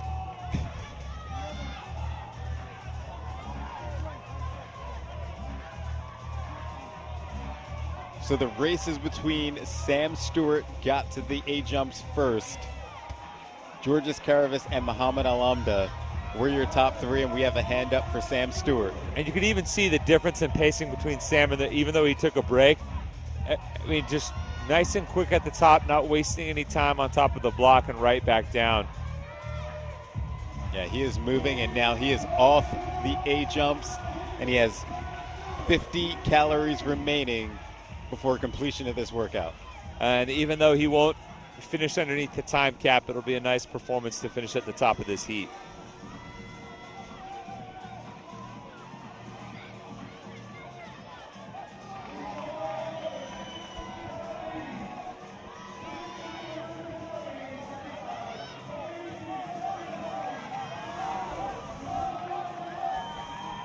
We have a hand up for Georges Karavis. He just got no rep. Muhammad Alamda comes off second. And we had somebody in the far lane, I believe, come off in third. Yeah, it looks like Bronislaw Lenkowitz now sitting in third. He made up some ground on those A squats, or A jumps. 40 seconds remaining before the time cap. Again, 23 minutes for the men in event 3.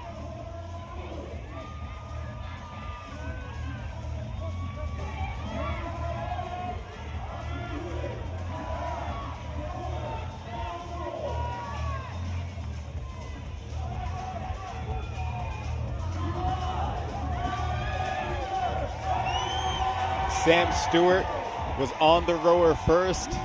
He's not going to get off the rower, but he should be the winner of the heat unofficially. Obviously, we can't see the calories on his rower, but it was a tight race there for second between Georges Caravis and Muhammad Al-Amda as well. And this is the pose we're familiar with seeing after the first two heats of the women. You know, credit to Sam Stewart for really making a push during that last set of A jumps. Credit to Al-Amda for kind of fighting his way back from the brink in the sandbag cleans. A big bronze sneaking up on you. You know, didn't realize that, you know, a man of that stature could sneak up on you, but he did. Yeah, Bronislaw Lenkowitz made a nice little run there to get to the rower fourth. But again, Sam Stewart unofficially wins heat number one for the men.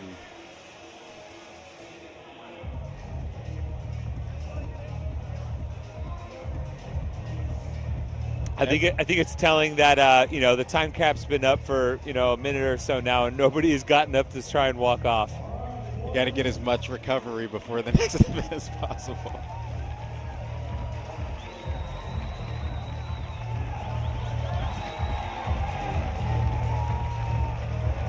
This one's definitely taking its toll on the athletes, this event.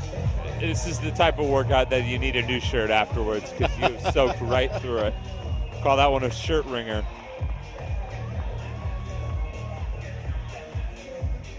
Again, Sam Stewart unofficially the winner. We were not able to see the calories on his rower, but he got to the rower first. We can assume that he took that heat. But of course, we still have one more heat remaining for the men. Yeah, Sam had about 90 seconds on the rower once he got there before the cap, so able to put a decent amount. Men's heat number two will start fairly soon after these guys are off of the floor. And we still have one more event remaining to cap off the night. And it's an elimination sprint, and we'll be interested to see how this event will affect what we see in event 4. Oh man, can you imagine coming out for your heat and just seeing one of the guys from the previous one just slumped over at your start mat?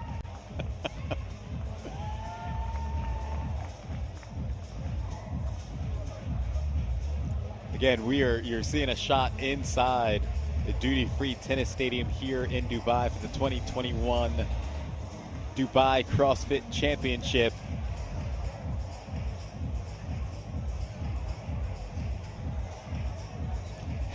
Halfway through event 3 as the men get set to finish off event 3 before we kick things off to event 4.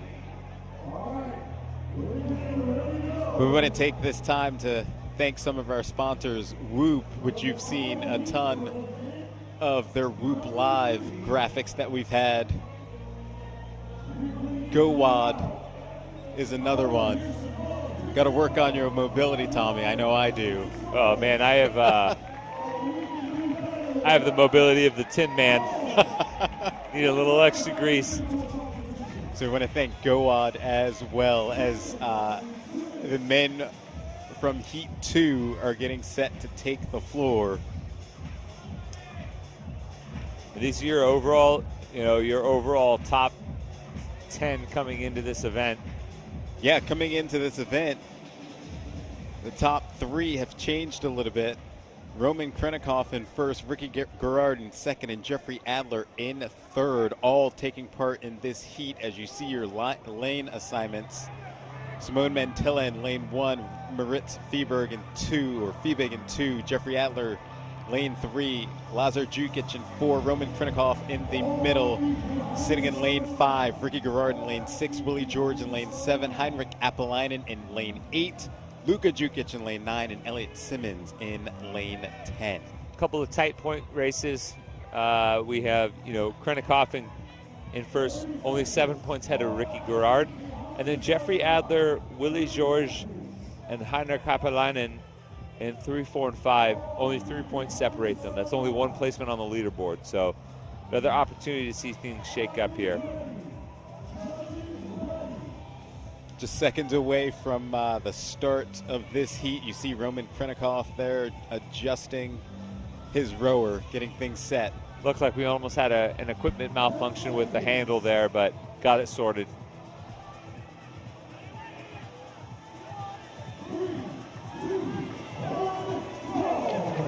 And heat number 2 for event 3 is underway. Again, we've got a chipper. They're going to start with 40 calories on the row. Then they'll move on to 40 A-jumps with a 20-pound vest, 30 sandbag cleans at 150 pounds, 20 bar muscle-ups, and 20 strict handstand push-ups before they return back down the floor. We didn't get anyone finishing in the first heat. I think we'll get at least 2 or 3 on this one. Athletes like Ricky and Krennikov just have such good engines. You see Ricky there, the Whoop Live stats, 140 beats per minute, staying consistent there as we start heat number 3 for this heat.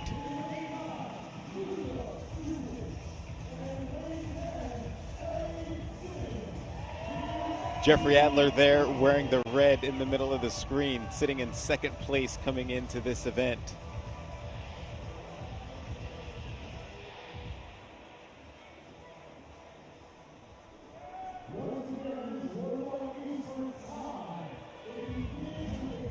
Again, Tommy, when you look at who's in this heat, who do you think will fare well? Oh, man. I mean, you talk about one of these nasty chippers. I think, this has Roman Krennikov all over. I think a guy whose name we haven't said a ton, Lazar Dukic, I think he'll do really well.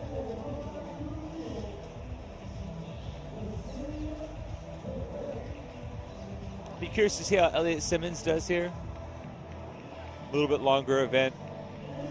We have a hand up for Roman Krennikov and a hand up for Lazar Dukic. And Roman Krennikov is the first one off of the rower as he gets set for 40 A-jumps. And you just saw Lazar Dukic got off as well. So those are 1 and 2 so far to begin the heat. Looks like we have Luka Dukic at the bottom of your screen in third. And interesting, do you see how Roman put on his weight vest? He had it pre-strapped in, so he just put it on like a T-shirt. Made sure he got his arms through the armholes. Didn't have to, waste any time trying to make sure it was Velcroed in. Yeah, we talked about that earlier. It's a weird transition that you usually don't think about, just putting on your vest.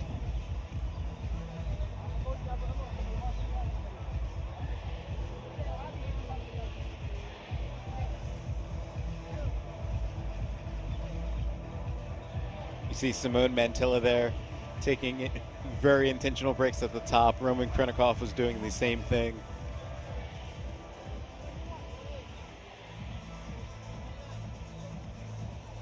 Moritz Fiebig to his left, to his left, screen right.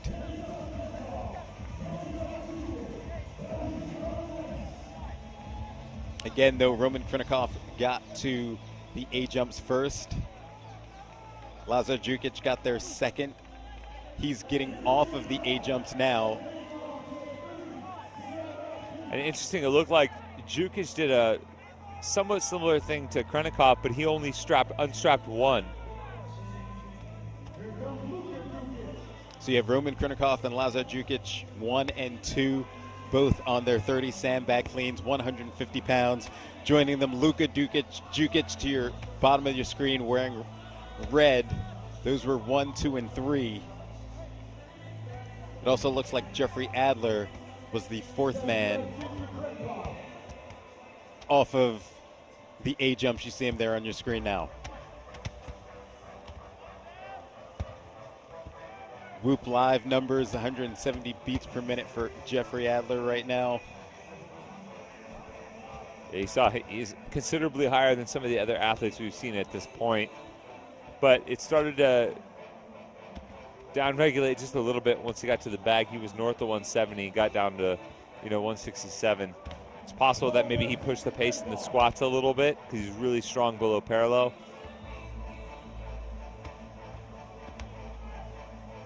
See every athlete on this heat working on their 30 sandbag cleans. Again, 150 pounds is the weight of the sandbag for the men.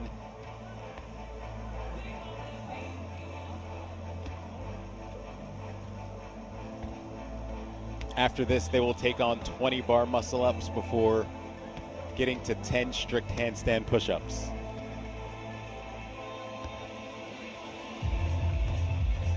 And as was the case with the first heat of women and the first heat of men, this, once they get back to this sandbag, is really the make or break point.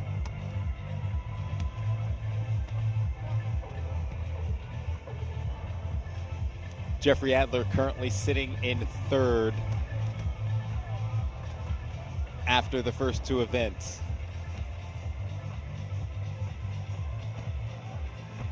See Roman Krinikov there in the middle of your screen was the leader, the first one to get to the sandbags, also the leader after the first two events.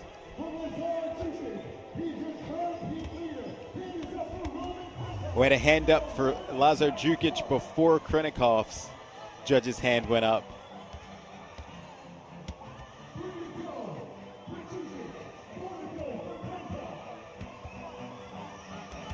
Lazar Dukic with 1 rep remaining, and he's going to advance to the 20 bar muscle ups. Roman Krinikov just finished his. No, he's got 1 more sandbag clean, does Roman Krinikov.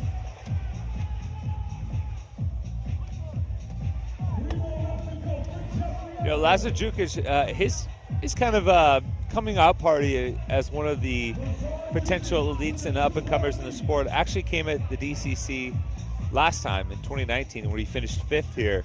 Tremendous performance. You know, fast forward a couple years later, and he's making his debut at the Games, where he finishes top 10. He actually turned down his first ever Games invite because he didn't feel like he was ready. He said he wanted to show up to the Games when he felt like he was ready to be a contender, not just show up to be bottom half. And he certainly did that. You always like to see that mentality going to the Games. You want to win.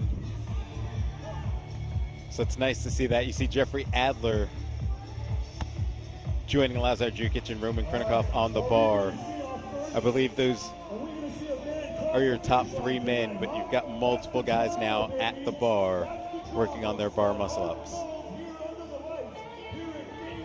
It's nice to see Roman moving well through these bar muscle ups. I'll be curious to see how the handstand push-ups look too, because as I said earlier in the broadcast, he is heavy. He is much heavier, or at least than he has been in the past. You know, his focus is on getting stronger in some of the major lifts, and you know, he showed it earlier in the clean with the strong performance. But you know, the double-edged sword of that is that, you know, you get stronger, you get heavier, tends to make the gymnastics a little bit harder. Lazar Dukic is now off of the bar muscle ups. He will now make his way to the 10 strict handstand push-ups. We also have a hand up for Roman Krinikov. He just completed his last bar muscle up, so he's now on handstand push-ups as well.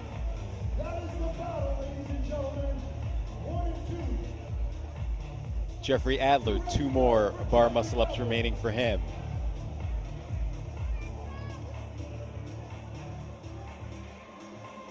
Elliot Simmons finishing up his last set of bar muscle ups. Roman looks good so far.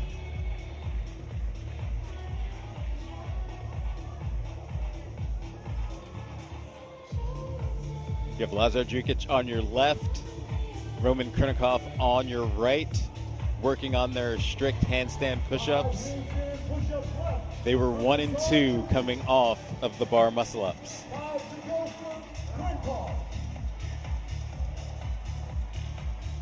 Three more remaining for Lazar Dukic. I think Krinikov might end up being the first one off the wall. And despite being heavier, no problem being upside down. He was a competitive break dancer. You know, so spent a lot of time upside down on his hands, you know, pressing out, spinning. We saw a little break dance that he did after the Filthy 150 a couple of years ago. And Krinikov is the first one off of the handstand push-ups, so he'll make his way back to the bar for 20 bar muscle-ups. Lazar Dukic has one more remaining as he kicks off the wall. Jeffrey Adler, 3 more remaining. But Ricky Garrard is now off of the wall as well. He'll get back onto the bar for his bar muscle-ups.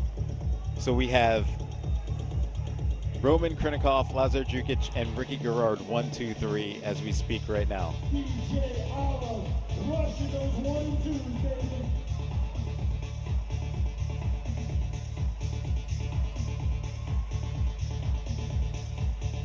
And then, just as Roman Krinikov passed Lazar Dukic on the wall, Dukic might get the upper hand back again on the bar.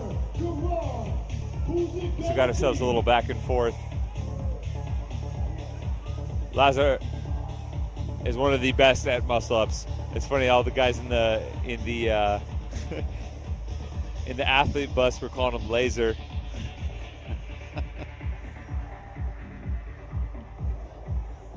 He's a good sport about it. Him and his brother are both fun guys to chat with. Yeah, Lazar Dukic moving well right now.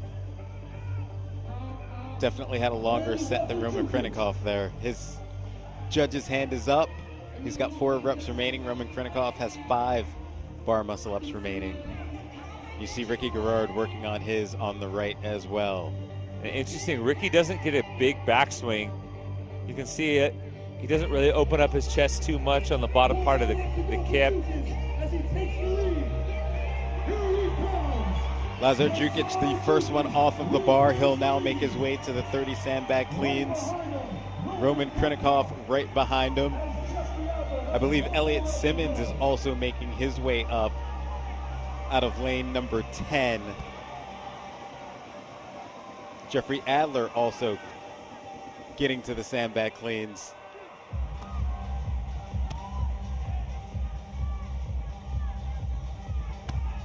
So your top 4 men, Lazar Dukic, Roman Krinikov, Elliot Simmons, and Jeffrey Adler.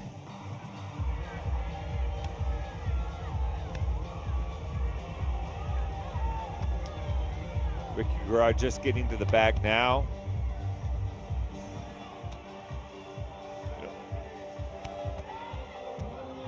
One name we haven't said a ton is Henrik Haapalainen, who was in 5th, or Willie George in 4th. With Lazar Dukic, leading at the moment, those are the next 2 guys ahead of him. And he's about 20 points back of Willie and 18 back of Henrik. Yeah, but what we've seen in the last heat is that you can make a move. We saw Tola come from nearly the very back to finish around 4th in that heat.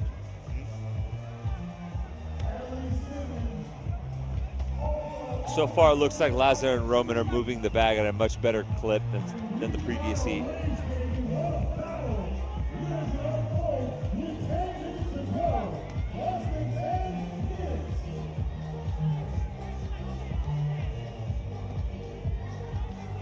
As we scanned the crowd there, we saw Luka Dukic finally getting to the sandbag cleans as well.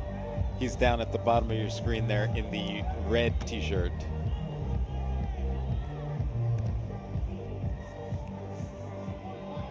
And right now for Roman Krinikov, who's trying to hold on to the overall lead, he's just got to make sure he keeps Lazar Dukic close. If he can get to the rower about the same time, oh man, you're going to see Krinikov go for it because he is so good on the machines. Going to be some strong pulls.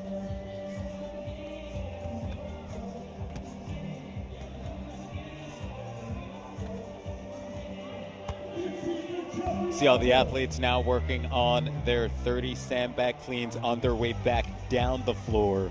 They'll have 40 A-jumps and then 50 calories on the road to finish things off. You see the Whoop Live numbers for Jeffrey Adler, 150 beats per minute.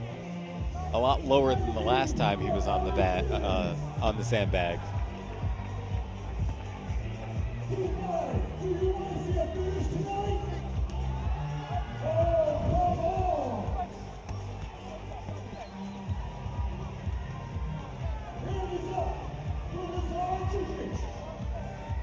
So we've got a hand up for Lazar Dukic. He's got 4 reps remaining.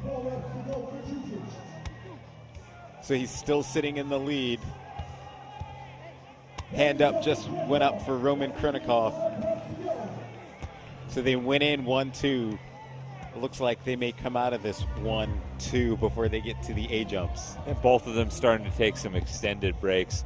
Krinikov got that last rep and saw his judge's hand in the air and immediately took a knee.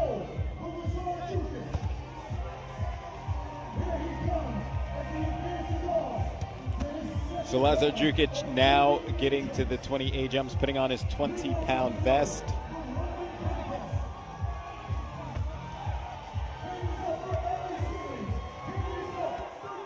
He's got a good pace here so far, too.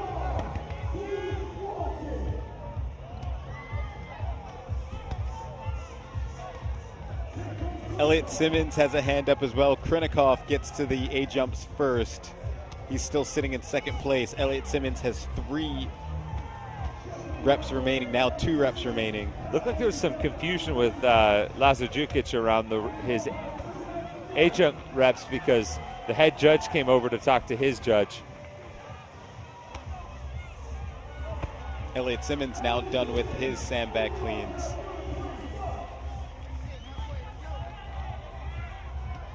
This is the worst part. These A-jumps, you're basically frying your ability to drive through your legs, and then you got to get back on the rower. I think that's why we saw so many shortened pulls, because the leg drive is just gone from athletes by the time they get back.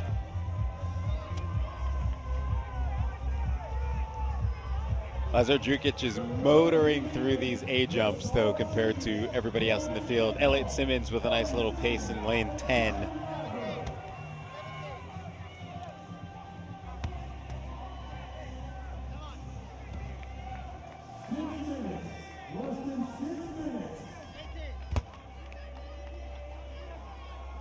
Just looks like Lazar Dukic has a long way to get down to that box. Yeah. That's,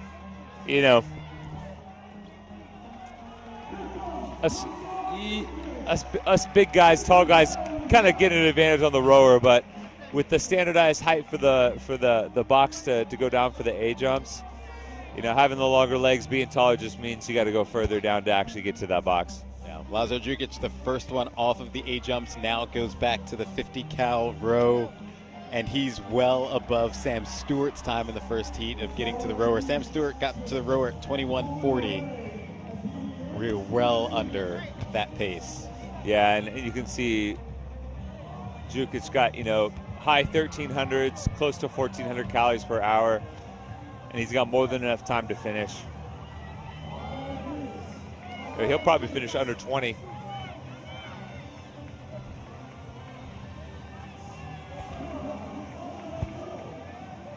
We've got hands up for Elliot Simmons. We have a hand up for Luka Dukic. Roman Krinikov is now off. He's still sitting in second as we go into the 50 cal rower for him. Man, I want to see what Roman's row pace is here. Jeffrey Adler now getting to the rower as well.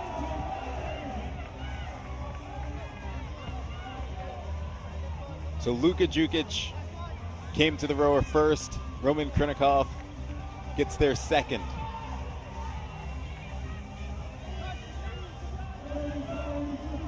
I can't see if Elliot Simmons was on the rower. It looks he got like to the bag third, but he's just off the screen there. You have Jeffrey Adler, Lazar Dukic, and Roman Krinikov there on your screen. Lazar Dukic got to the rower first. Krinikov got to the rower second.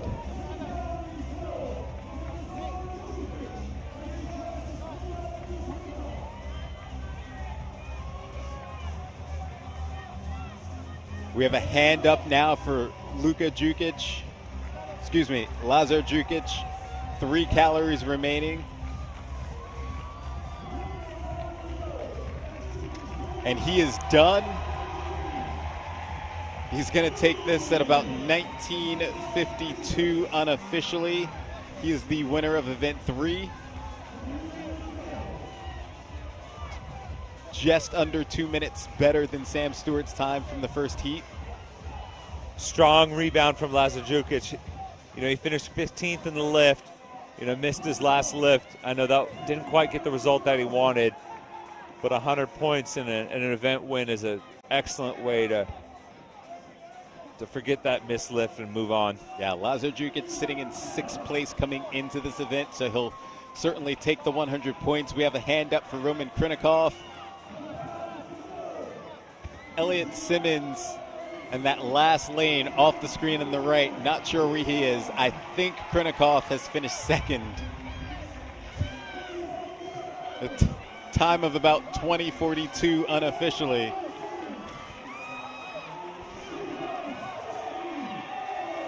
Adler's off the rower. I think Elliot Simmons finished before Adler. So Elliot Simmons is 3rd. Adler is 4th. You see Ricky Garrard there. And Krinikov came into the event 7 points ahead of Ricky. Ricky's still on the rower. Krinikov is going to extend his lead.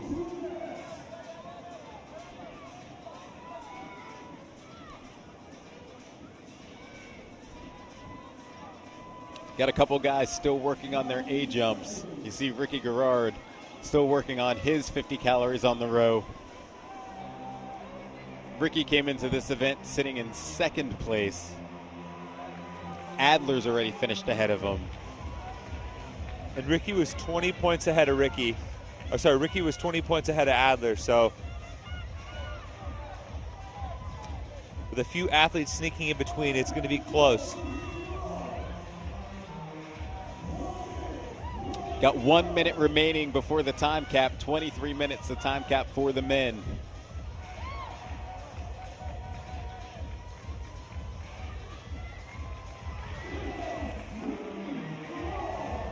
Just had Ricky Garrard just finished up, about 22:14 unofficially for him.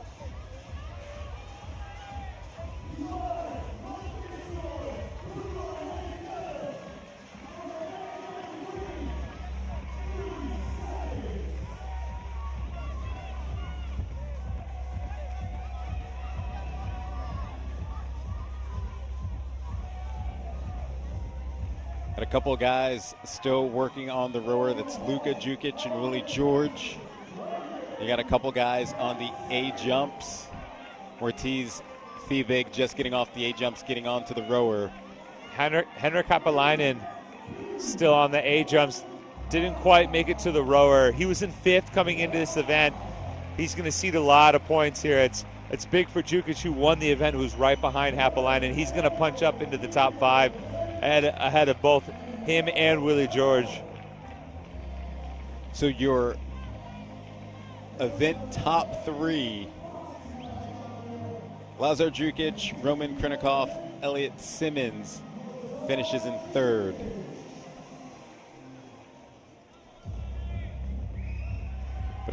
That's huge for Dukic, because there's still some events coming up tomorrow that really favor him. The Athlete's Choice event, I know he was really pumped about. So to get an event win here and build some momentum, nice little boost. Yeah, again, Lazar Dukic came into the event sitting in 6th place. Will take 100 points for the heat win. Looks like we're going to check in with him down on the floor. Can we get a round of applause for Lazar Dukic?